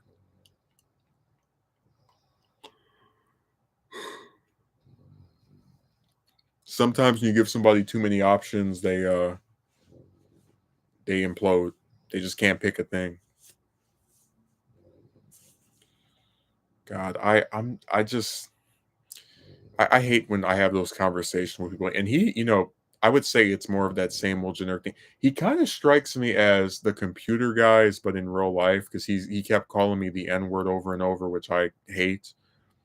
Um, and also, of course, the whole like, I think you should do this and all that rest of that trash. I wanted a GF myself, but at this point, it's a waste of time. People either lose interest randomly or they can't talk to one person. Yeah, you'll have plenty of chicks on sites like I gave the example of Reddit where you can talk to them sometimes for days or weeks, and all of a sudden they just stop responding. Or as I've shown in my women's many interest video, many I think it was which one was it? The title I forgot.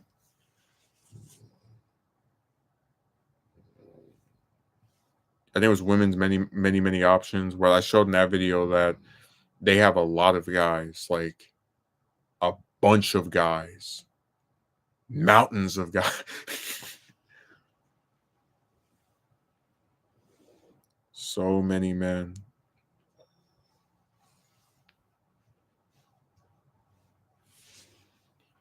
It's not hyperbole. Like it's a lot of dudes all lusting after a couple of chicks. And for what? Like I said, famous women back in 20, 30 years ago. I get it. They were the fantasy. They were unique as far as known more than most. But now all it takes is that triangle and being on the computer, and you can have guys approaching and staring at you from any angle. It's really sad. I'm serious. Like I don't see a point or an appeal in doing anything with them if things stay the way they are, and it looks like it's going to be that way for a while. Because like even now, I'm kind of reluctant to even like talk to chicks outside of when I work with them. Uh, because there's just so much backstabbing and interest losing, and just it's just a mess, man. Honestly, just a real mess. I do kind of want to talk to the one that I at the job. Maybe because I did ask her what she was doing today. Um, maybe I could ask like, "Hey, want to go see a movie or something?" But I'm kind of reluctant to even do that because it's like everything with them gets interpreted as wanting to go on a date. It's really sad. Like if you would think if you ask somebody, "Hey, you want to go see a movie?" You're asking them to like marry you. It's depressing that everything has to be romantic.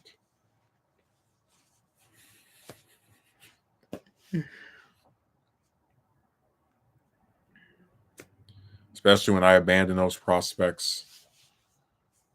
I mean, I don't even want to say how long ago it was. Just it's sad that they keep digging up this corpse.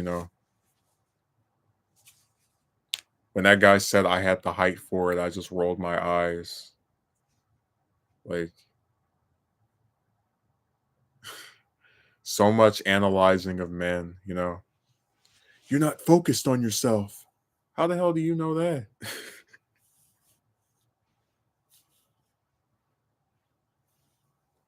That's why I said like everything with them is geared toward them, and anything that we do that is considered not successful or maybe didn't go the way you want, they just attack you over it.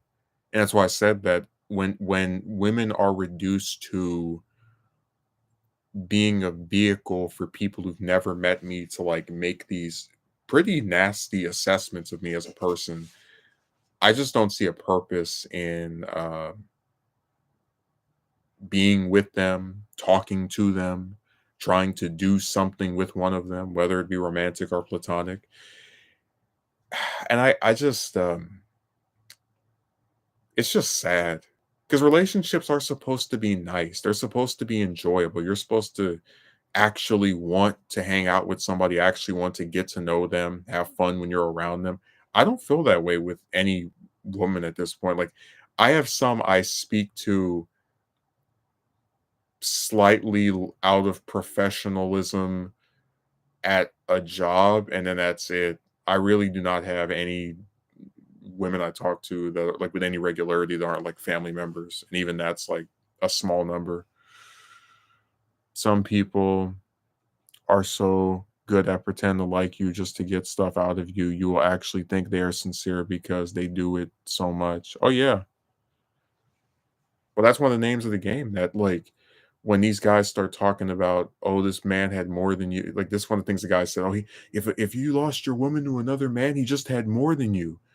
And I said, well, not only is that an attempt to blame the guy for why the woman was a cheater, but also it's an attempt, you're basically admitting that no, that we should just, no man should ever try and be with a woman ever again because there's always going to be another man who has more than him.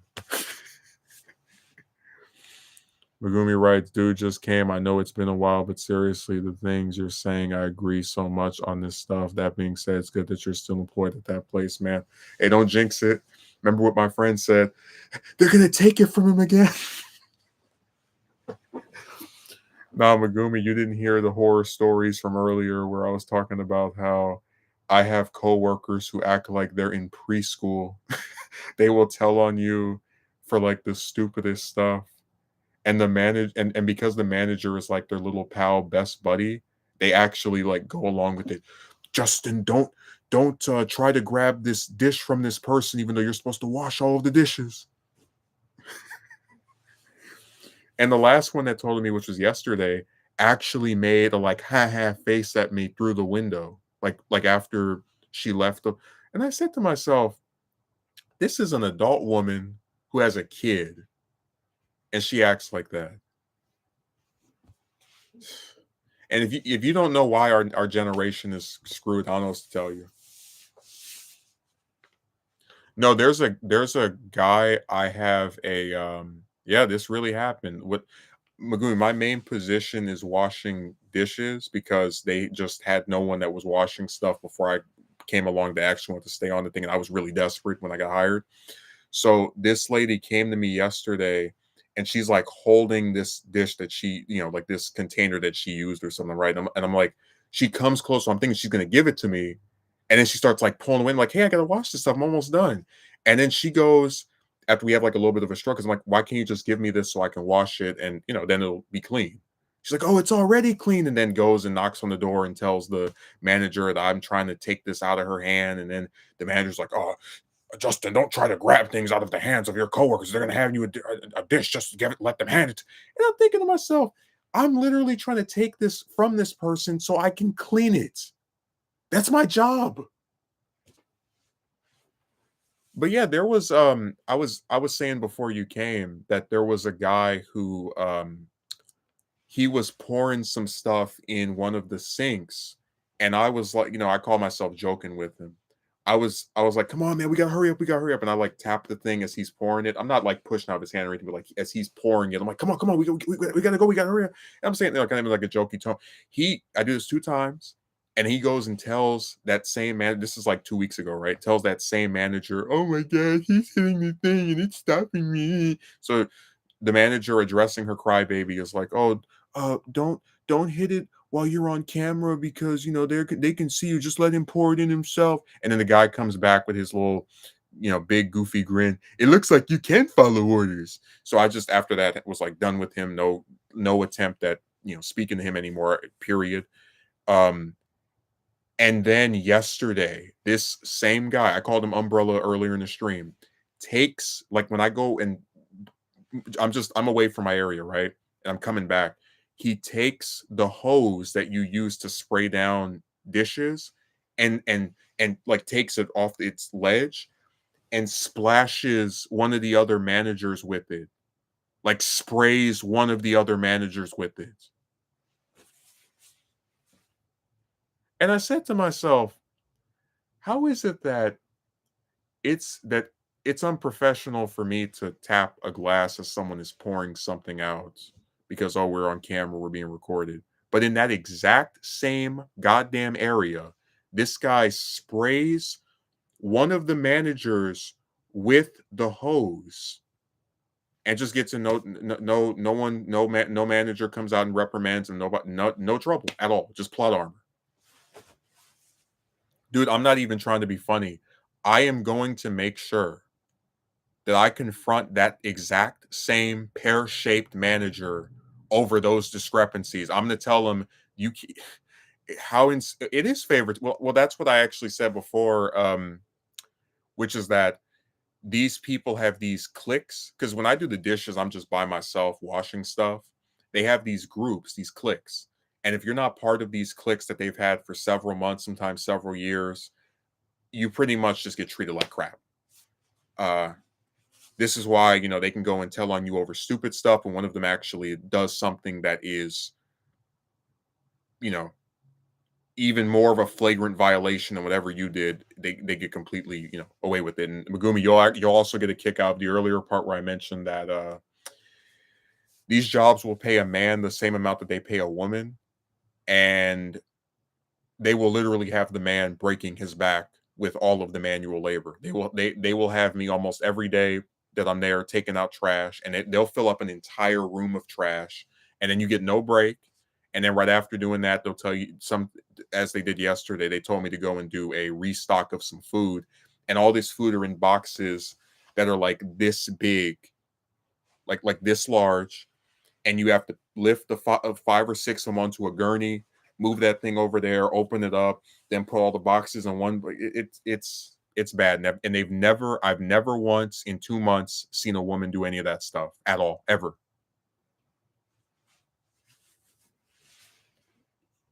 We had this conversation before. They hire 30 women and like six guys, and have the six guys basically destroying their own bodies just to, you know, do whatever this place wants them to do.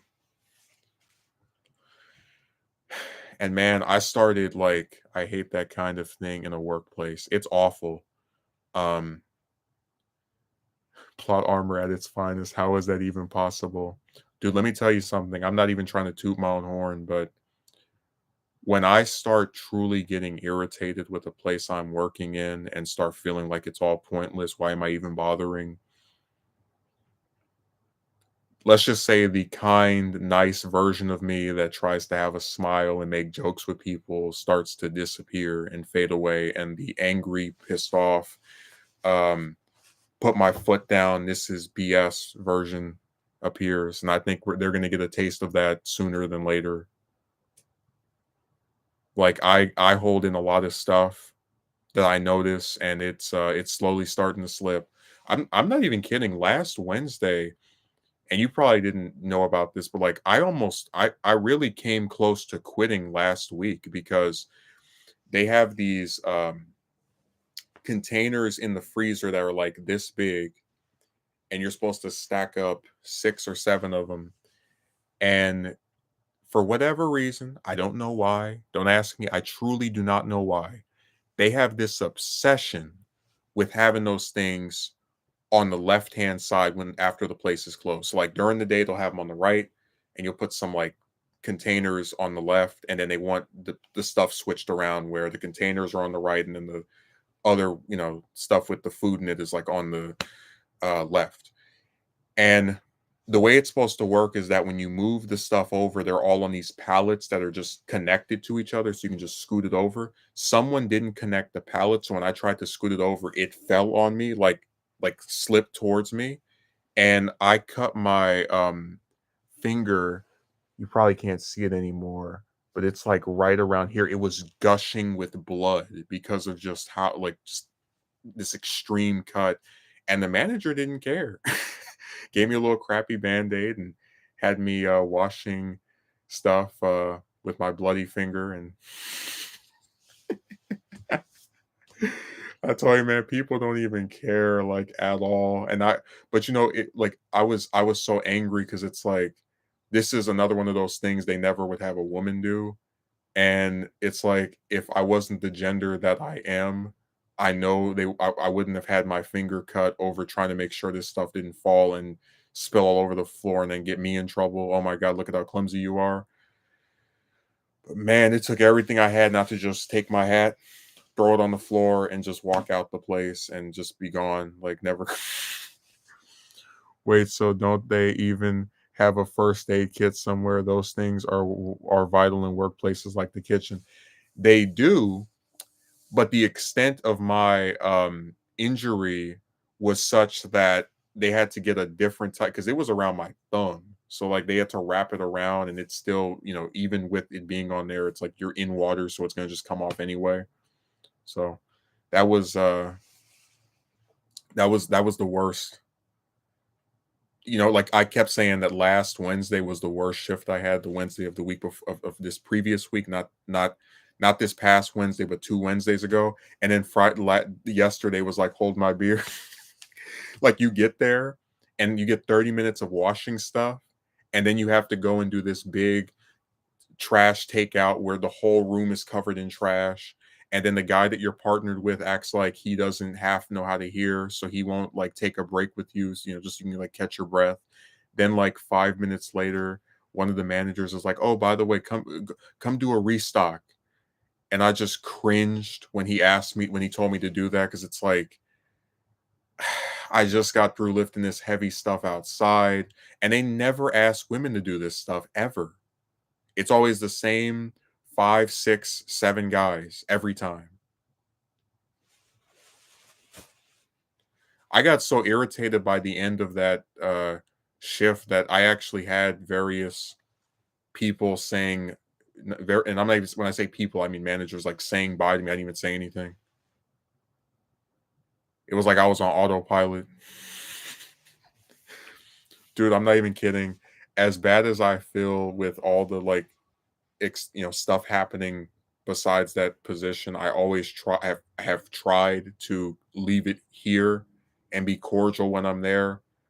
It was mask off time. I was just irritated.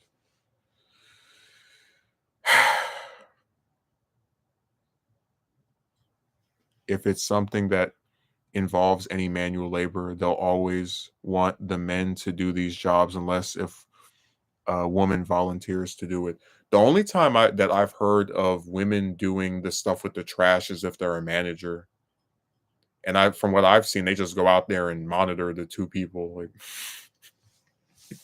the two or three people. They don't like actually lift anything.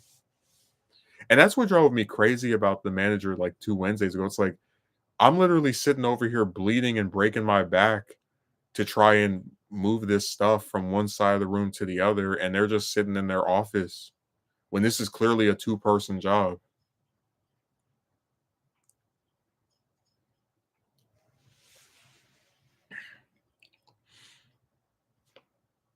Dude, my favorite thing is when they say, "Oh yeah, you're going to be here from 6 to 1, 7 to 1," and then we get off at like 2:30, 2:40, 2:50.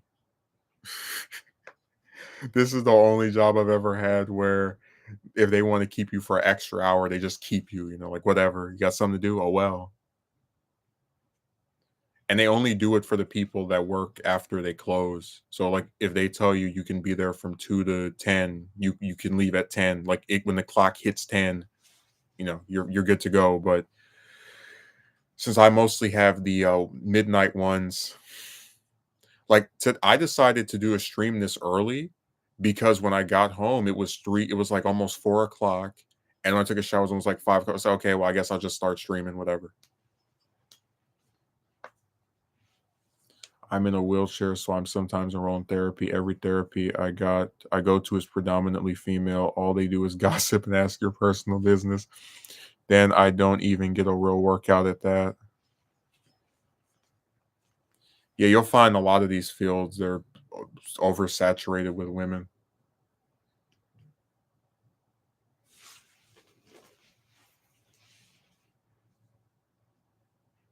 I don't even have a problem with women having jobs. It's just the idea that like you get paid the same amount as someone who doesn't have to lift anything,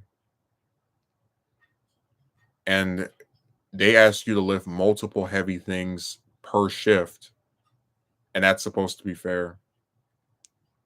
That's equality.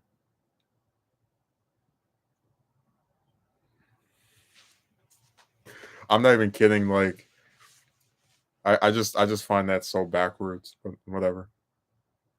And I'm actually contemplating doing a video about that situation with that guy because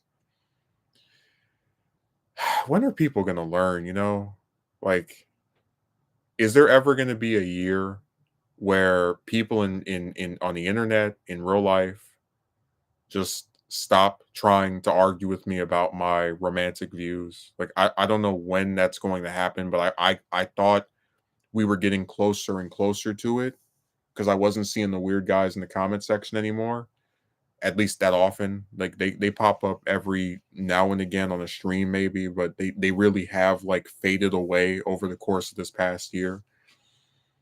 But man, this guy just I'm telling you, like some of these conversations, they can just make your head spin from how aggravating they are. Like if your woman left you for another man, he just had more than you. You know, your stock goes up, you're making 30K, 40K a year. It's like, oh God, man. And it just went on and on. And like he talks in circles. If he sees your video, he's going to snitch again. LOL. Well, he doesn't even know I have a channel, so I don't think I'm too worried. Like, I'm not some big YouTube celebrity. I can do a video about a company or a job I work for, and as long as I don't say anyone's name or put anything that's like directly identifiable to them, it really shouldn't make a difference.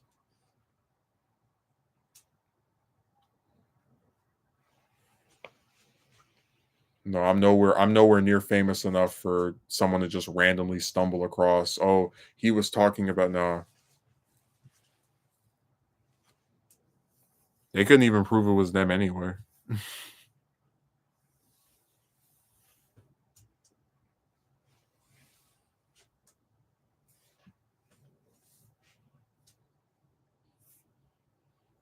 God, I just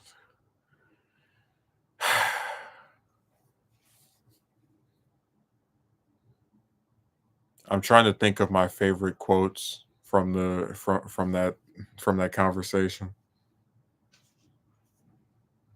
Oh, he said that, when you're dating a woman and are talking to a woman, those are the initial stages. He said, "I'm the only man he's ever heard of who will ask a woman if she wants to have kids or get married in the initial stages." I said, "Wait a second. If you talk to a woman for 9 months, a year, that's really the initial stages, according to what metric?" Because some of these chicks, the way that they act, you would almost think that it is talk to me for this long time and then date and then that's it. Like, my grandparents dated for 8 years before they got married. So were those 8 years the initial stages? You're right. I heard. No, no, no, no, no. That's totally different. Well, like that's apples and oranges. I'm talking about people who you don't even know who they are. This is not going to hurt them in any way by me just speaking about something vaguely enough to where it doesn't reference anyone's actual name or identifiable features. What he did was he disparaged this lady online to his millions and millions of followers, which can be directly attributed to the various threats that she received as a result.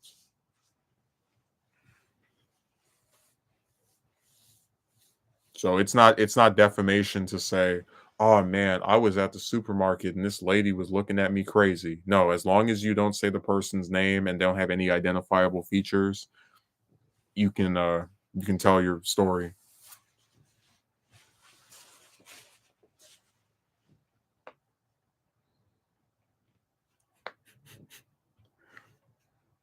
If you don't believe me, just ask lawyer Megumi. He's got his legal pad out right now.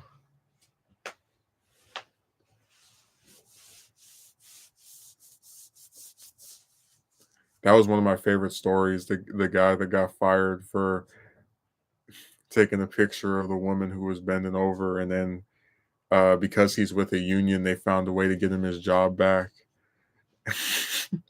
And I said, "Well, I normally support unions, but if if he got fired for trying to like take a photo of a woman's backside and they have evidence of him, what is the moral of this story that when you work with a woman you can just take a picture of her butt, and if you're with the union it's okay because they'll fight to get you your job."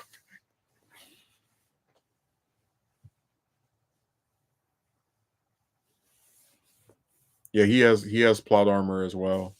And he has 91 criminal charges in 4 states, and his supporters are delusional enough to think that it's all this big witch hunt hoax. Like, no. Yeah, the guy got his job back, Megumi. The union that he's with was able to, I guess, talk to the company, and they took him back. And I said, man, this is the best comeback story I've ever heard. I'm just imagining, like, if he sees her again, he should like come up to her while she's bending over and be like, "My old friend."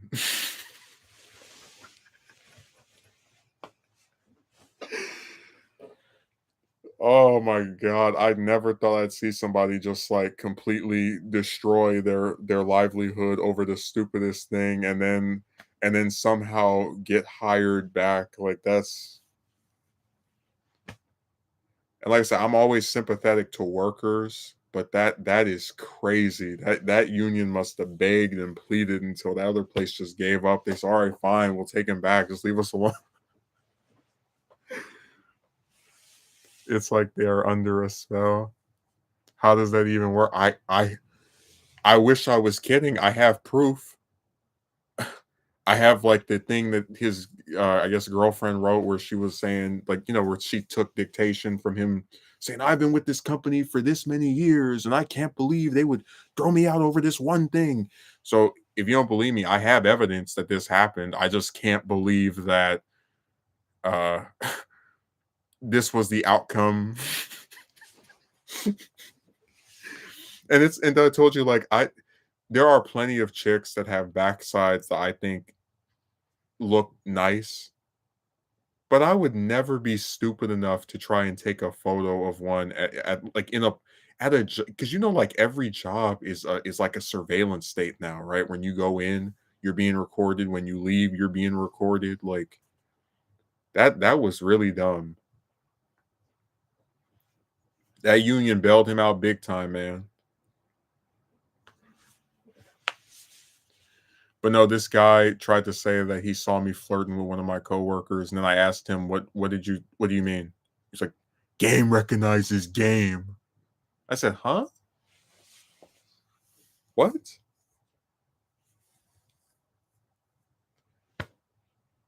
Yeah, that he saw me flirting with in reality, there's I do have a coworker that I mean, she's pretty, I guess. We make little jokes here and there, but it's nothing romantic.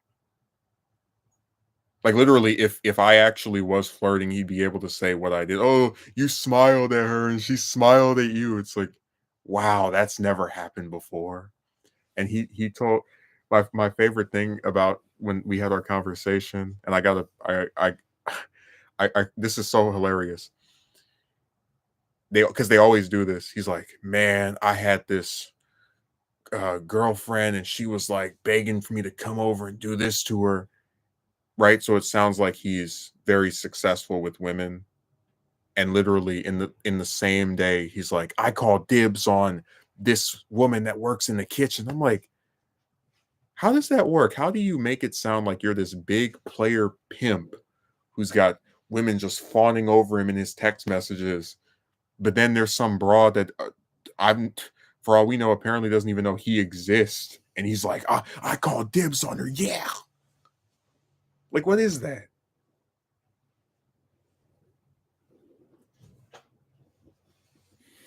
I find that very hard to believe. It is very hard to believe because it didn't happen like that.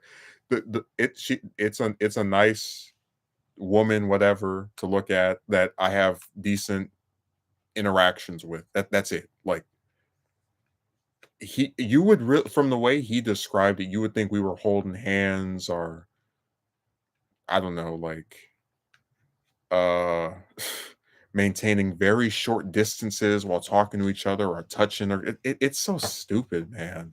Because I said before that like you can't even get me to ask out a woman online or in some other like largely repercussion free area. Why would I try to flirt with one at work? Like that's a literal suicide mission. You might as well be jumping off a building if you do something like that. Game recognizes game. I feel like saying what game? Oh, you know what, Megumi? He's actually notable because he's the first guy in real life I've ever heard use the I word. Because I was talking to him one night and I mentioned like how stupid a lot of the chick stuff is, and all the social media has just rotted their brains and given them all these different options that aren't even really options because they're not going to travel to meet these men from other states and countries. And he was like, "Oh, you sound like an I word." I was like, "Huh?" Because I've literally never once, and if you don't believe me, that's fine. But I've never met someone like through real life, right? That actually uses that word. Like I've heard guys in real life talk about how stupid chicks are, and it's just them talking about how stupid chicks are. I've heard women talk about men, right? Um, oh my response was, I can't believe you would say I'm a member of the involuntarily celibate association. They didn't even offer me a pension.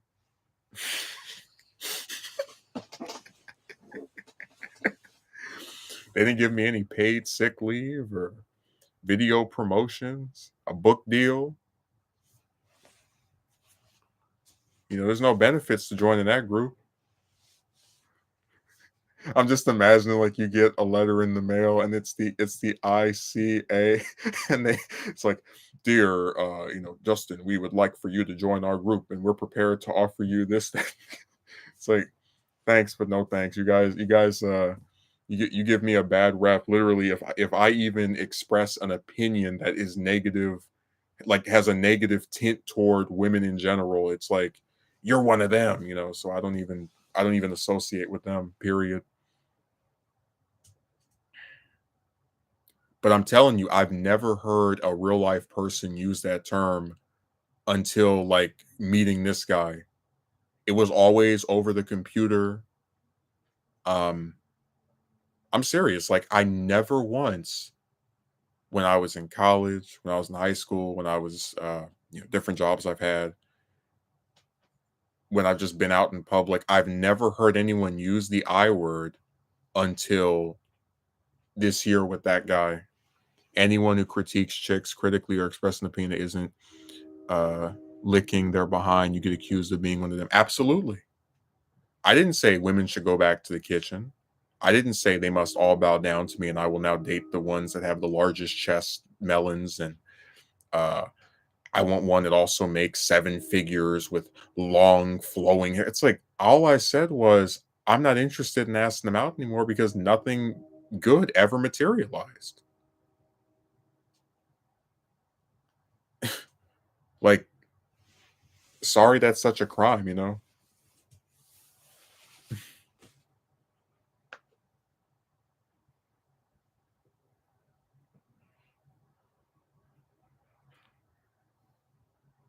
I'm telling you, it's just I'm reminded every day that I live in the twilight zone. That's all I can say.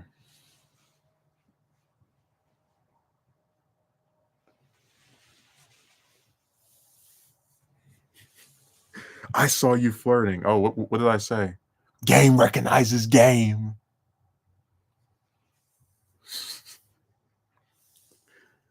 If you lost your woman to another man, he just had more than you. Permanently in the twilight zone for real. Dude, like imagine thinking like you gotta admit that's kind of preschooler-ish to think that two like a man and a woman smiling at each other is flirting. Like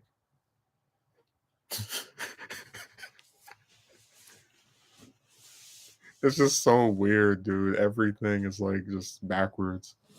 They've really blown this stuff out of proportions. Yeah. And this guy's a good like a good example of it. I mean, he gets caught up in like he told me he does things just for like to appeal to women, talking about going to film festivals and all the rest of this crap. But then he also tried to say that I wasn't with a woman because I wasn't focused on myself.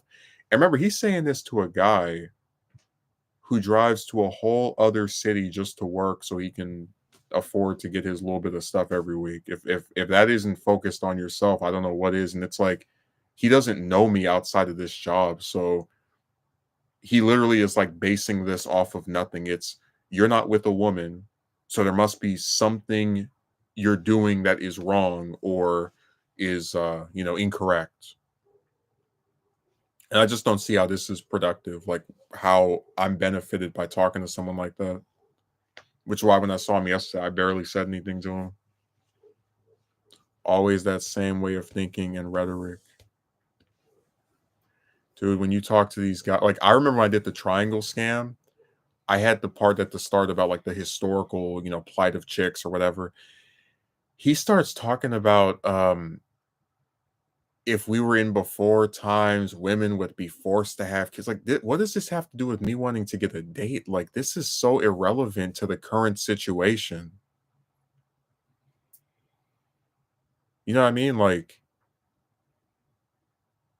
it's just this guy's the only person where you could say I don't like talking to chicks anymore because I just don't think anything good comes out of it. They don't want the same things as me. They don't like me back. And he's like, well, your grandmother and your great grandmother were forced to marry men to be able to advance. And it's like, what does that have to do with me not wanting to bother?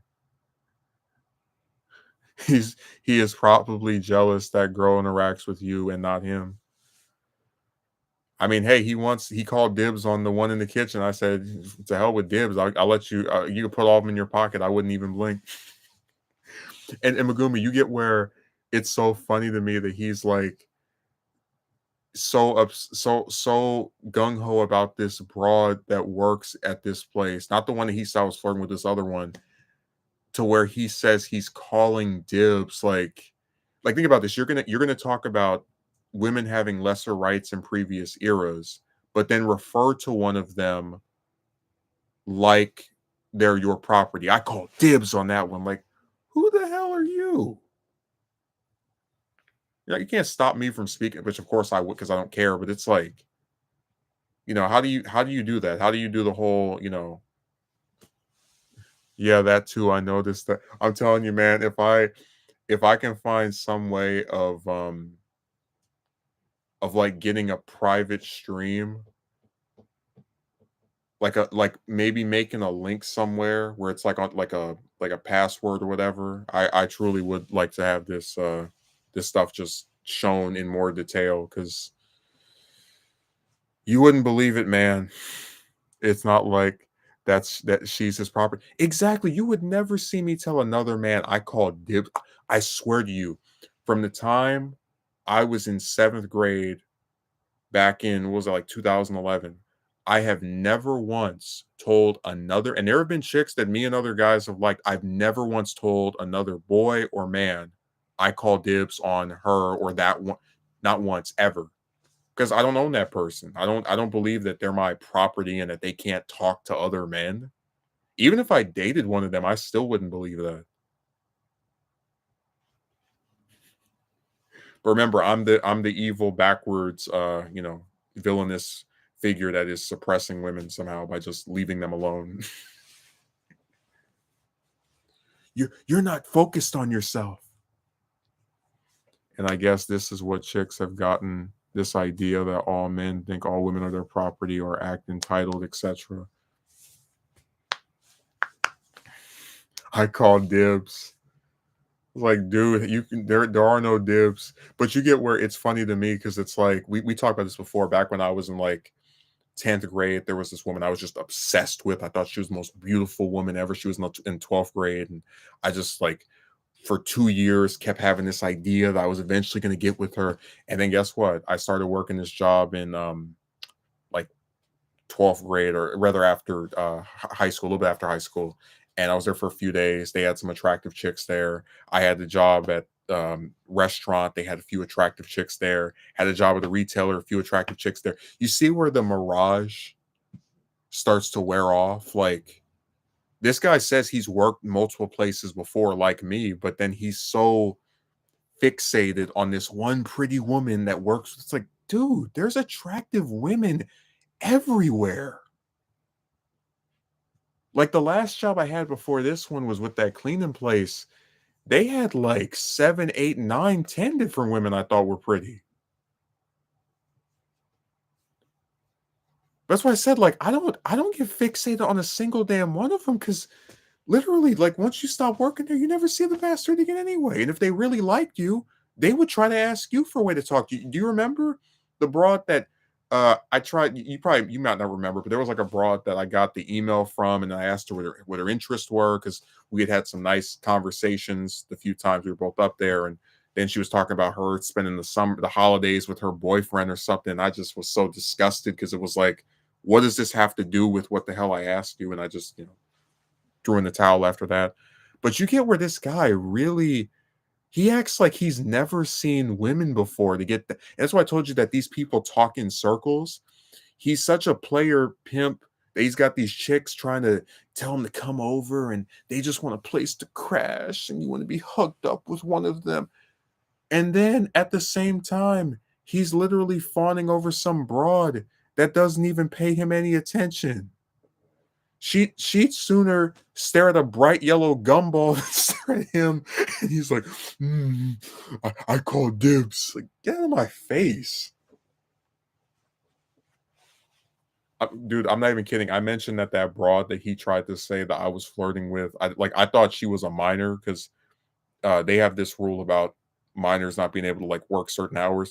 She isn't, but it's like I mentioned that and I said that I noticed her one time getting in her car and he was like, "Oh wow, she's in her car. She got her S word together and she's probably going to get a good." It's like, dude, I don't care to speculate about her love life, but first of all, just because somebody has a car doesn't mean they're successful or that's like some great showing on them. There are plenty of people that get their car for free from their parents. That's not some status symbol. There's plenty of people who are homeless with a car that they live in and sleep in, including a certain person that we're all familiar with last May.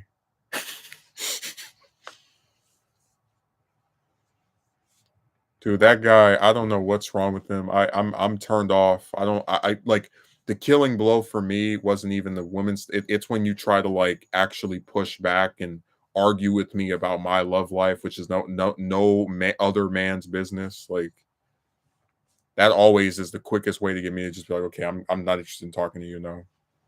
Having romance debates, the hell. I've never seen a beautiful woman before. Dude, that cleaning job, they had this one like assistant manager. She had some blonde hair and she was like a nice slender frame. Every time I saw her, I was just thinking about like just how nice she looked. And it's like a year later, I don't even think of her. And then the job, this current one, they had a manager who had this braided ponytail. She had some nice perfume on. Every time she walked past me, I go, "It just smells so good." But guess what? After she left, I don't think about her. Like, there's so many attractive chicks that like it doesn't mean anything. It's like that's why I say when you have a surplus of something, it's useless.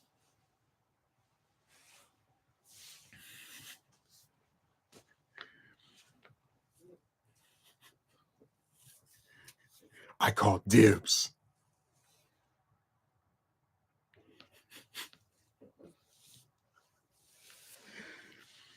I tell you, man, I'm embarrassed that that's like actually what guys are still doing in the year of our Lord 2024. Like I was done with this stuff years ago, and like these people just keep dig.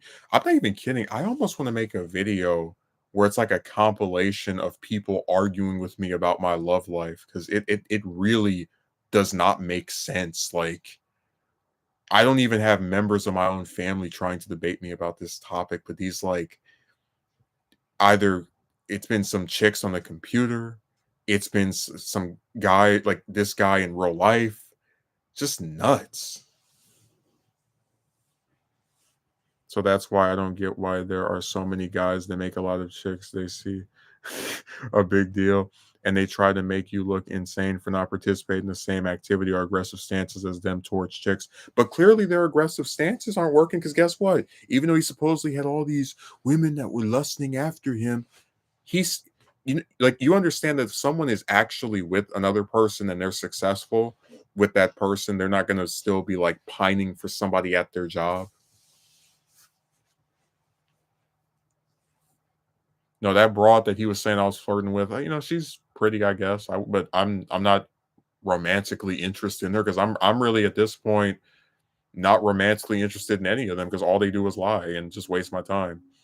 I probably, if I do end up getting fired or quitting from there, I'll probably make one attempt to try and get like a number or you know meet up in person or something. Outside of that, again, if she wants to do that, if she doesn't, it'll be whatever, and I can just resume my activities.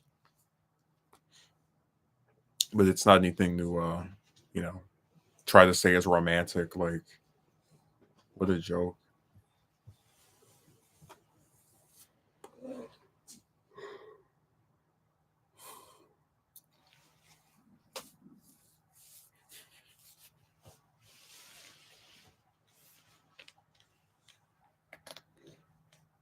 Dude, it's just so funny thinking about like all the chicks on this planet and all the like beautiful women that nobody ever heard of, and then knowing that there's this guy who's lusting after and the woman he's like attracted to. I mean, sure, she's fine, whatever, but I mean, nothing to write home about. You know what I mean? Like, even the ones I thought like looked really nice, I still wouldn't. I call dibs. Like, get out of my face.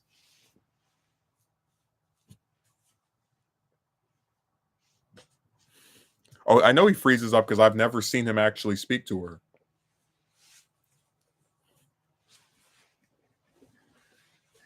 So I guess those dibs aren't those dibs are fibs.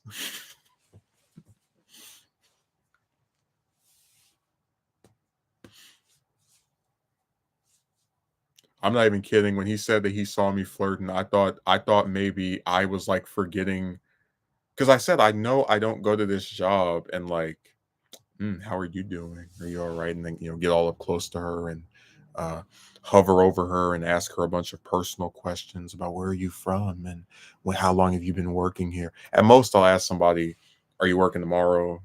Next 2 days, whatever," just so I can see him again. But certainly nothing where it's like, you know, I just didn't understand what he was saying. I was like, "What are you talking about?" Game recognizes game. I said, first of all, this woman probably doesn't even like me in that way anyway, and we know that based off all other times that stuff didn't work out. Uh, Secondly, I don't like her in that way. Third, what, what like what is it to you? It's so dumb.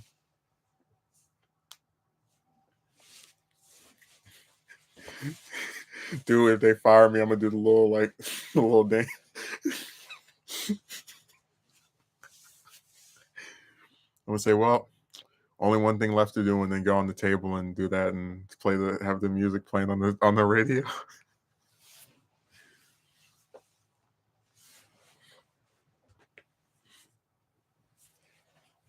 Bring the black. I actually did have some black little like clip-on parts for my glasses, but I don't know where they are anymore. I'd wear those. I hope they do retain you though, but with these places, you just never know. Well, my theory is that they're probably, if they're going to get rid of me, it's going to be next month because that's when it'll have been 3 months since I started working there. And they do cut people off after the probation period sometimes. So I still would try to look for another job just in case. So honestly, I'm glad I haven't heard you talk about them getting rid of you yet. Oh, don't worry. They will. It's only a matter of time.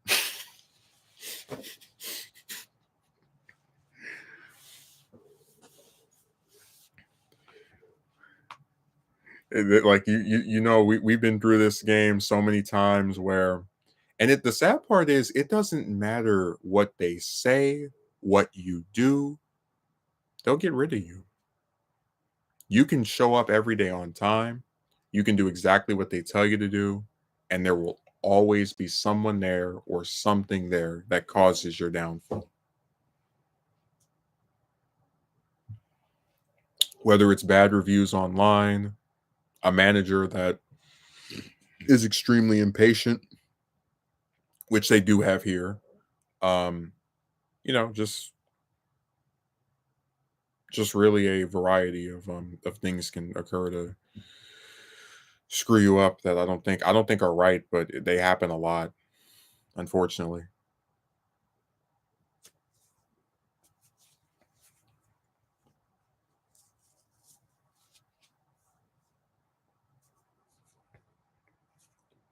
It's just so funny because the woman that he was saying I was flirting with, it's like she's like,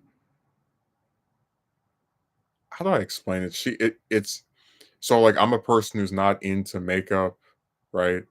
And she's all makeup up, like has the lipstick and the eyeliner and the little, not like the werewolf nails, but the manicured nails and stuff. And I'm just thinking to myself, man, like she is so far removed from what I normally like, and so the idea that I would even be trying to like, it's like what a like it's just Twilight Zone stuff, man. Too excessive, dude. I'm telling you, in the whole 2 months I've been there, I've never seen her without that stuff on every day. Not every day because I don't work it every day, but like every time I've seen her, the black eyeliner, the little lipstick, pink lipstick, dark pink, whatever you want to call it, fascia, fuchsia, whatever. And then the manicured nails every time.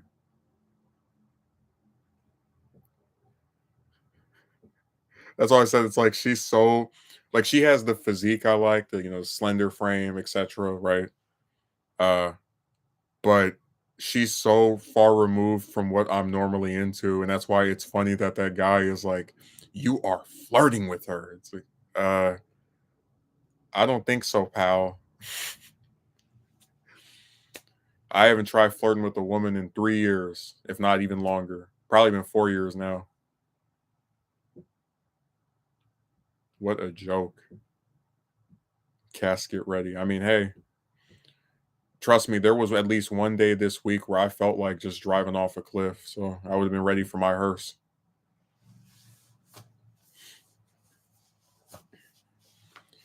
Things have been pretty lousy.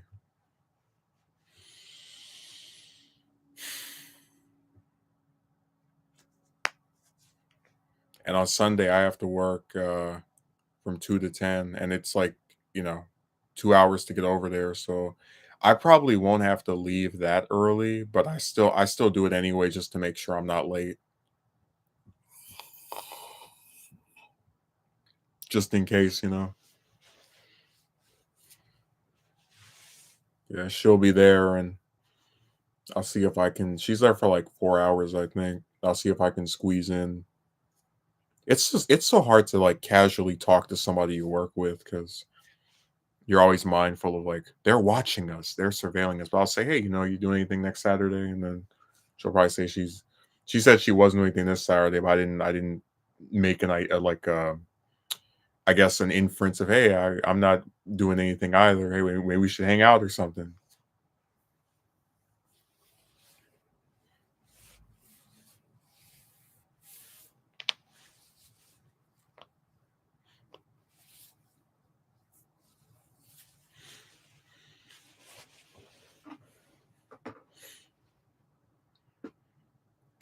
this stuff just gets more and more wacky. Like I never thought I'd see a day where you get in trouble for trying to wash something when your job is to wash things.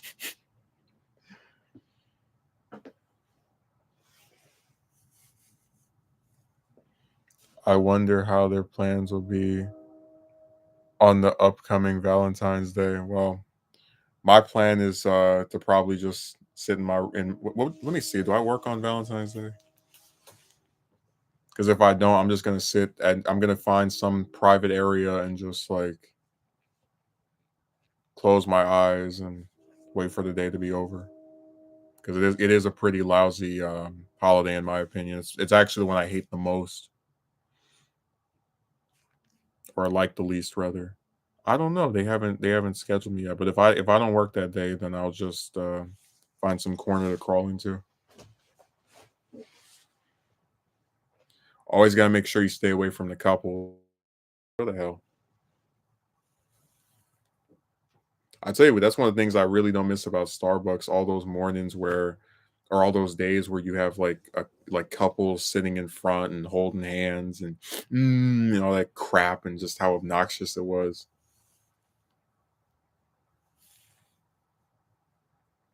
I'm serious. I don't mind the existence of couples, but that PDA stuff just it's so obnoxious, man, because it's not real. Like if I actually wanted to make out with some woman, I don't need to do it in front of 50 people. Honestly, same. And believe me, they are very obnoxious with their pugs affection with their partners. Remember, ask yourself when you see them, why aren't you guys doing this at home? Just it's weird. Why do we need to see it?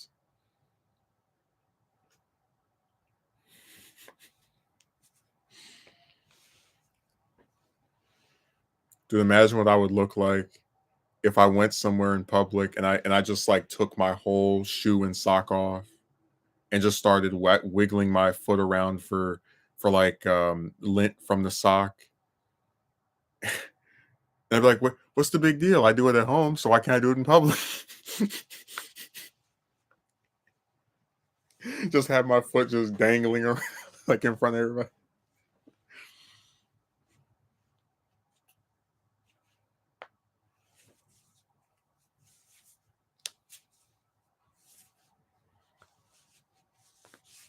I'm not even kidding. Like, I'm kind of surprised how many women I think look good, and I just have no interest in them whatsoever. Like, they have this one broad that works there who has like a nose ring. There was a manager who had a nose, and that's the one I said had the ponytail. And man, I did like that one. You know, not anymore. Certainly no more than any of the other different chicks I've been attracted to over the years. But like, as far as that was like probably the manager I liked the most for a time until she left. That's what they have, a lot of that, a lot of nose rings, a lot of tattoos. So many tattoos, and they have them everywhere. The manager that's been basically turned into the babysitter, she has a tattoo right alongside her neck. Another manager has a tattoo, I think, on his like right behind his neck. And then the one that I said was like didn't like me because of my unpopular color has a tattoo on her arm. She actually said hello to me. I'm not even kidding. Like I actually paused for a second before saying hello back because it was the first time in the 2 months that I was there that she greeted me, like a human being. I don't know what happened. I was like, what's going on here? I'm serious. She said, "Hi, Justin." I was like, "Oh, hi." It's like, man, something must be in the water.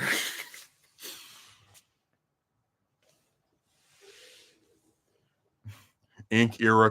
Seriously, man, tattoos are all over the place. Like, I'm surprised by how many high-ranking people at that place have them. They're just everywhere. Oh, Megumi, by the way, I know you're not into the news, but there's a stupid dog outside. But there's a news article about how most Americans can't afford $1,000 emergency. And I thought it was so interesting because it talks about how if you like basically took their jobs away from them for just a month, they would have like no money. They would just run out very quickly because they don't have any savings. Um, and I was thinking about how like last year there was the 60, it was 63%, now it's 64% of Americans live paycheck to paycheck. And I was like, isn't it crazy that in one of the richest countries in the world, most of the people that live there are poor? Like, you don't think that's kind of nuts that this is a country with billions of dollars and somehow a majority of its population can't afford $1,000 emergency and would be just out of money if they didn't have their job for like a month. I just find that so crazy. Like the income inequality over here is insane. The rich get richer, the poor get poorer. And dude, the solutions that people were talking about were even worse. They're like, "Oh, I'll take out a loan." It's like, yeah, good luck digging yourself out of that hole.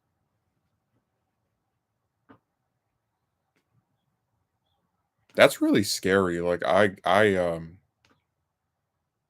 I recoil at the thought of stuff like that because it just goes with this line of thinking of, okay, well, I guess nothing is ever going to improve for people, like we're gonna just keep having these jobs that barely pay anybody anything, and then you'll hopefully be able to scrape enough coins for this month, and then good luck with next month.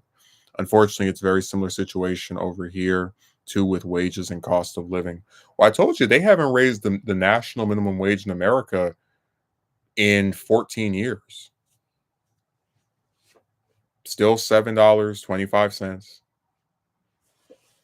And the problem is it's higher over here, but the rent is so damn high. It more so has to do with lack of knowledge on that. No, no, don't start with that crap, dude. No, no, no.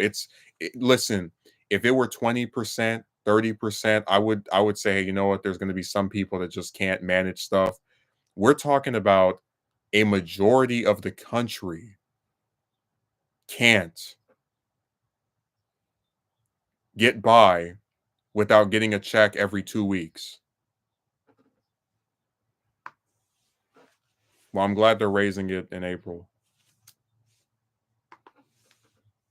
It's just like abortion. It's too nuanced of a topic to just say, "Oh, this has to do with people not having access to reproductive." No, no, it's a bunch of factors. It's too many people just say, "Oh yeah, everybody is so bad at managing money."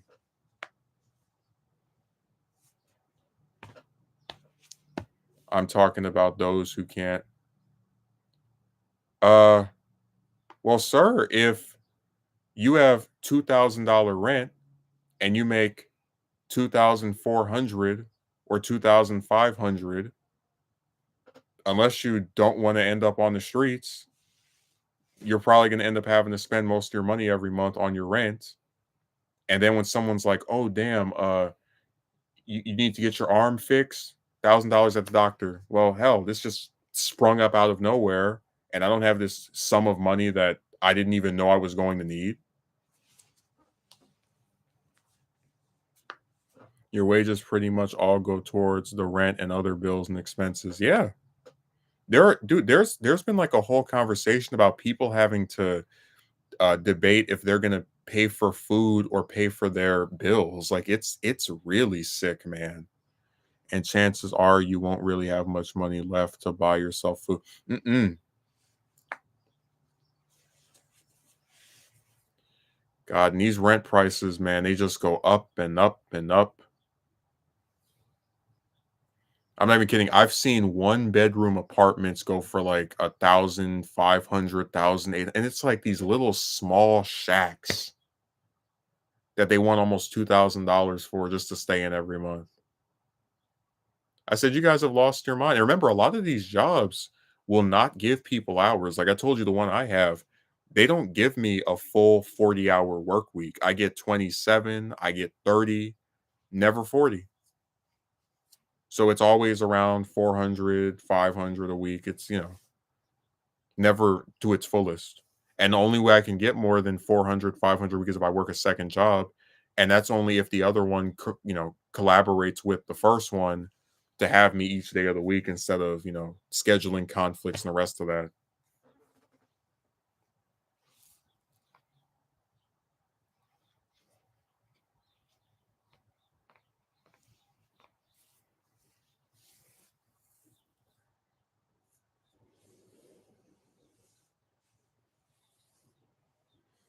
Yeah, you're gonna talk about I have the lack of knowledge on how to manage money. Dude, get out of my face. I haven't bought a pair of shoes in over a year. You think I'm playing? I'll go to my job and be like, okay, today I made 100 something. I can spring 30 for gas and then maybe like 10 for some soup at the market. Like, I don't know how to manage money. Boy,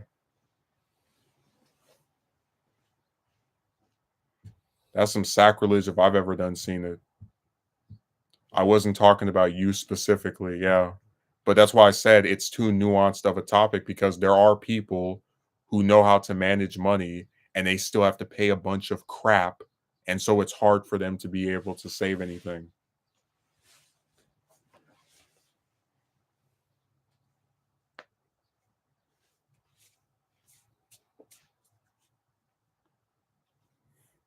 Megumi, I'm not even kidding. Like when I leave from the job and it's like a 7, 8 hour shift, I'm like, okay, that's like 100 something. I'm gonna need 30 for gas. We're 28 because the gas prices did go down a little bit. And okay, maybe I can get $20 worth of food, $30 worth of food. I'm going back in like another 2 days, so that'll be another 100 something. Okay. They don't want you to have anything. Dude, you know what drives me crazy? Like, I was thinking about how my friend lives with his parents and, like, doesn't have to pay and I'm not this isn't an insult towards him, but, like, doesn't have to pay anything, and then we've talked about all the various things that we've discussed, and it's like, God, I wish I would give my right arm to go back to 2 years ago. Like, that was a time period where I just felt so much more secure. I wasn't afraid if I don't have this amount, I won't be able to get this. If something was like, broken with my computer or with whatever, I could go and get it fixed. Like I just miss having the safety net. I really do. And it's a shame that people who you know, make I do actually think have made bad decisions try to make you feel bad for having had a person you could depend on to support you. It's just weird. It's all part of that same like fakeness of you need to be able to stand on your own. It's like, but you yourself do not do that.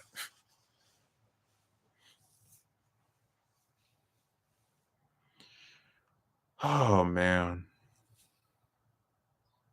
Yeah, school didn't teach me about taxes, but I'm still of enough high enough intellect to know, okay, well, I made this amount, so let me minus this. This should still give me most of the earnings from that day.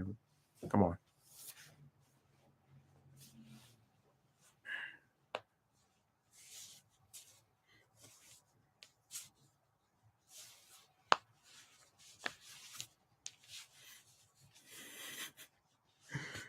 Dude, I hate it when they start blaming the people that are affected by it because it's not even like a little small group like 5%, 10%, 15. It's most of us. Like, God, that's crazy. And dude, the sad part is $1,000 really isn't even that much money. Like when my car was acting up 2 months ago, it was 1,000 just to get it fixed. It was 200 for an inspection by this official dealership. Then it was like 200 for them to fix some brakes, then another 200 for these people for the parts to replace it, and then another 200 for two something two it was like 250, 260 for the guys that I actually ended up using. They were much cheaper than the other but than other bastards with 4,000 to put the parts in for me. So that's what I'm saying. It's like really disturbing that that little amount of money is something that most people don't have to where they could just like spring for something.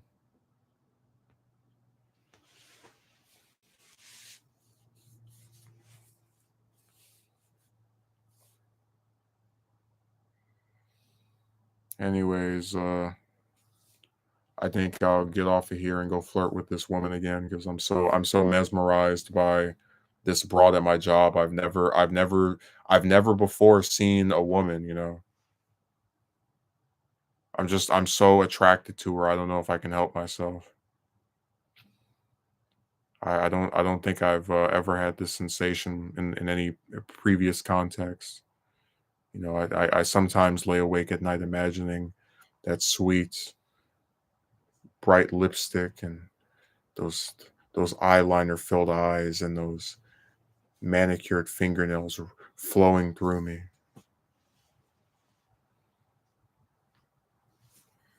LOL, that still just perplexes me. I was shocked too because I'm like, I feel as if I try to be nice towards most of the people that work there, and I didn't really think there was a big difference between how I spoke to her and how I spoke to others. But apparently, he saw the chemistry. It's. I'm telling you, man, that banana penalty really left a bad taste in my mouth. Like I'm not going to talk about her that often, and I try not to, but it's hard not to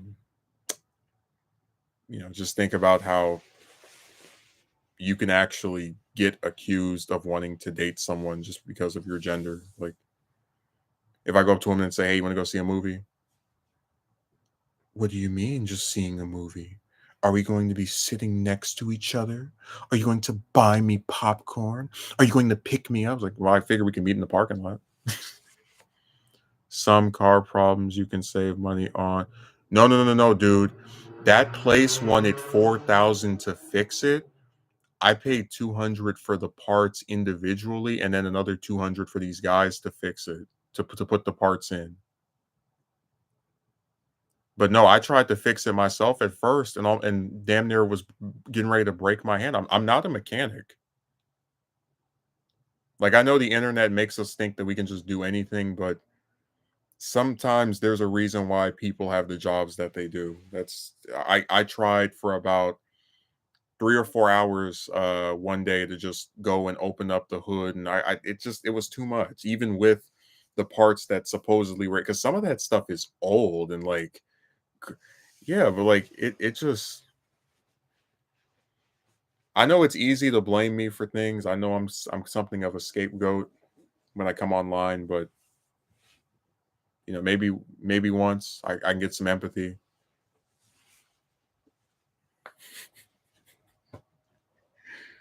If only you had worked on it. It's like I tried. I swear, I got the I looked for the exact type of screwdrivers, ordered those online, and even in doing that, getting a screwdriver and the drill and whatnot, it still just was too hard to get off. So I said, okay, I can't do this. I need to ask somebody else. And the guys came up with a price that I thought was way better than that other crap. So I paid them, and it's been pretty decent so far. I mean,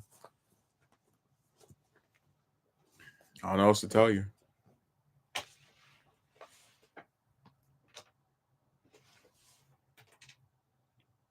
God, these chargers.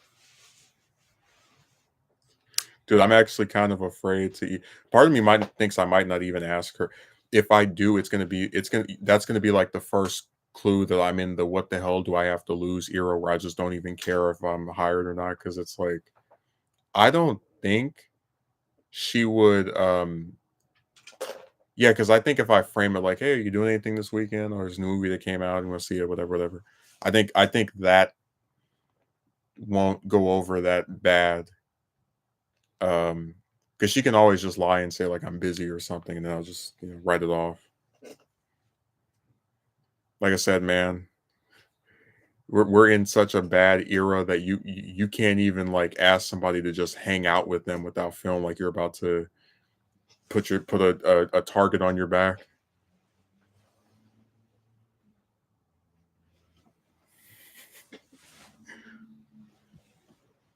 I gotta charge this thing.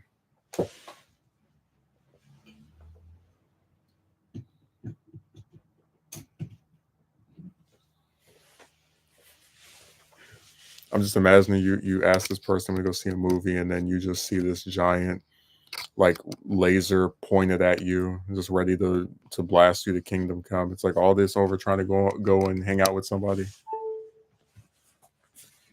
It would be interesting to have a supposedly female friend again. It's been a long time since I've been able to call one of them a friend. I don't think I've had a female friend in quotations since Triple L.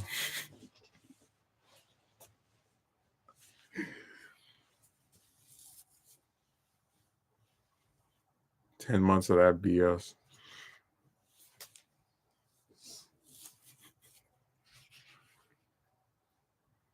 Ask her if you want. Oh, ask her if you want man, but of course, just be cautious of any possible weird stuff. It's always hard to like initiate those types of things because you're always like wary. Okay, if I say it this way, what's gonna happen? Yeah, you have to really watch mechanics carefully. You can go for a tire change that was just replacing your whole engine. Well, they didn't do it that time. I trusted them and they put the parts in and it was working. So that's that.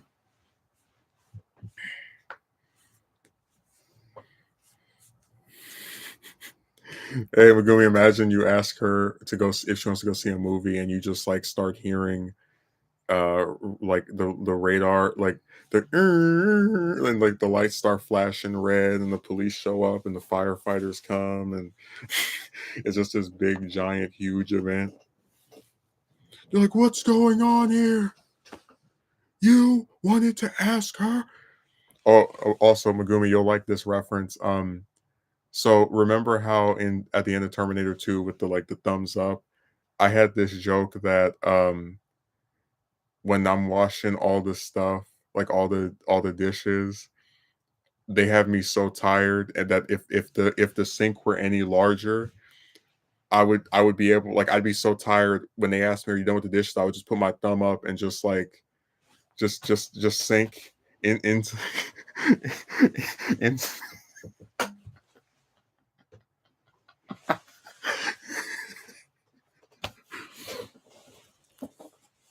I also told him that's what the because he said he only has seen it from the memes. I don't know how you could not see such a classic film, but I told him that that's what the woman stuff is. It's like, hey, you want to go and ask out women and join me on the sinking ship?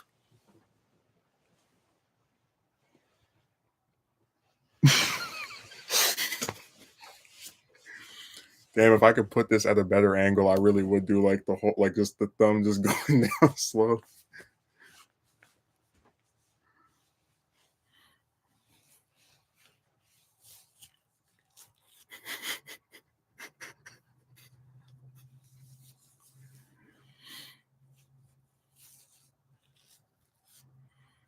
God, I don't like it's sad that people still are subscribing to that woman crap, man. I don't know what it's gonna take for them to just get over them.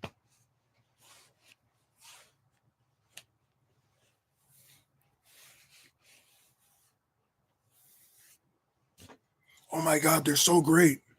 Yeah, whatever. I like them so much.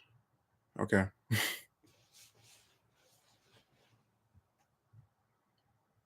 God, man, it's crazy to get off that late and then not even. I was like, I'm not even gonna bother trying to go to sleep on this one.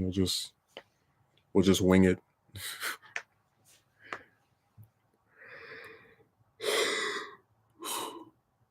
Mm.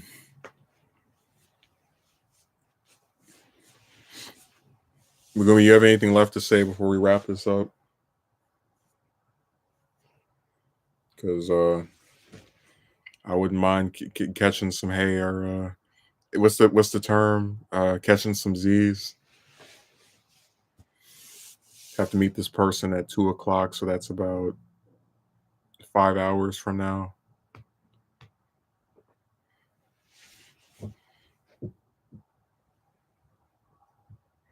Social media would have to die for that to happen.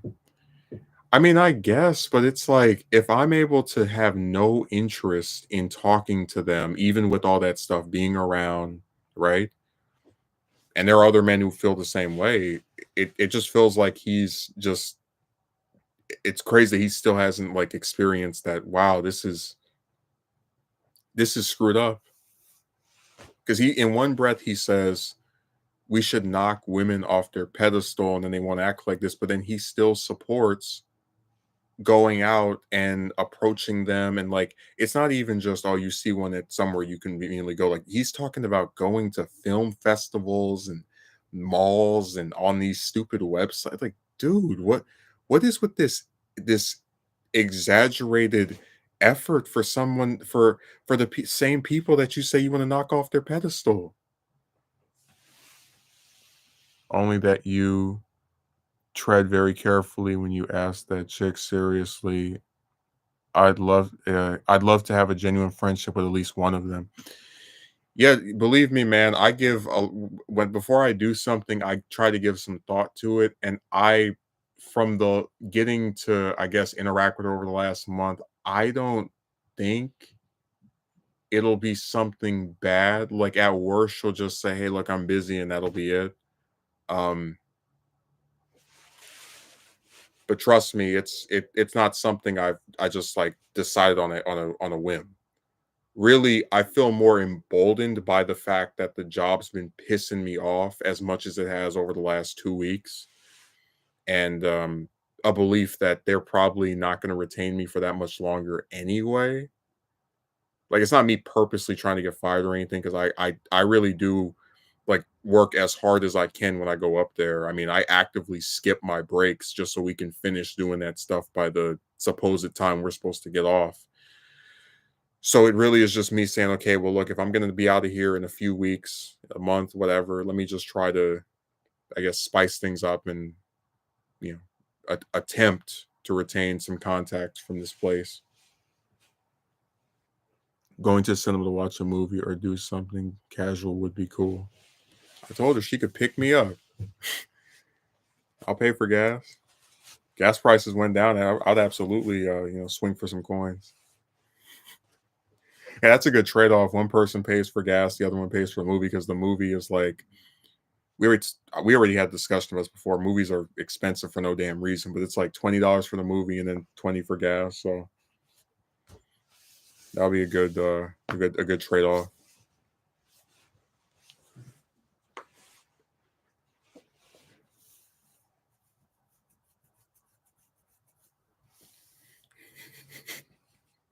I remember this one person made a review. They said if you want to go to the movies, you have to give up your month's pay. They weren't lying because it's like with all the blockbusters that are coming out, somebody calculated that if you go there and get something to eat, even if it's just like popcorn and a drink, it's all like probably somewhere between 100, 200, or $300 just seeing all these different movies with at least one other person. It's crazy.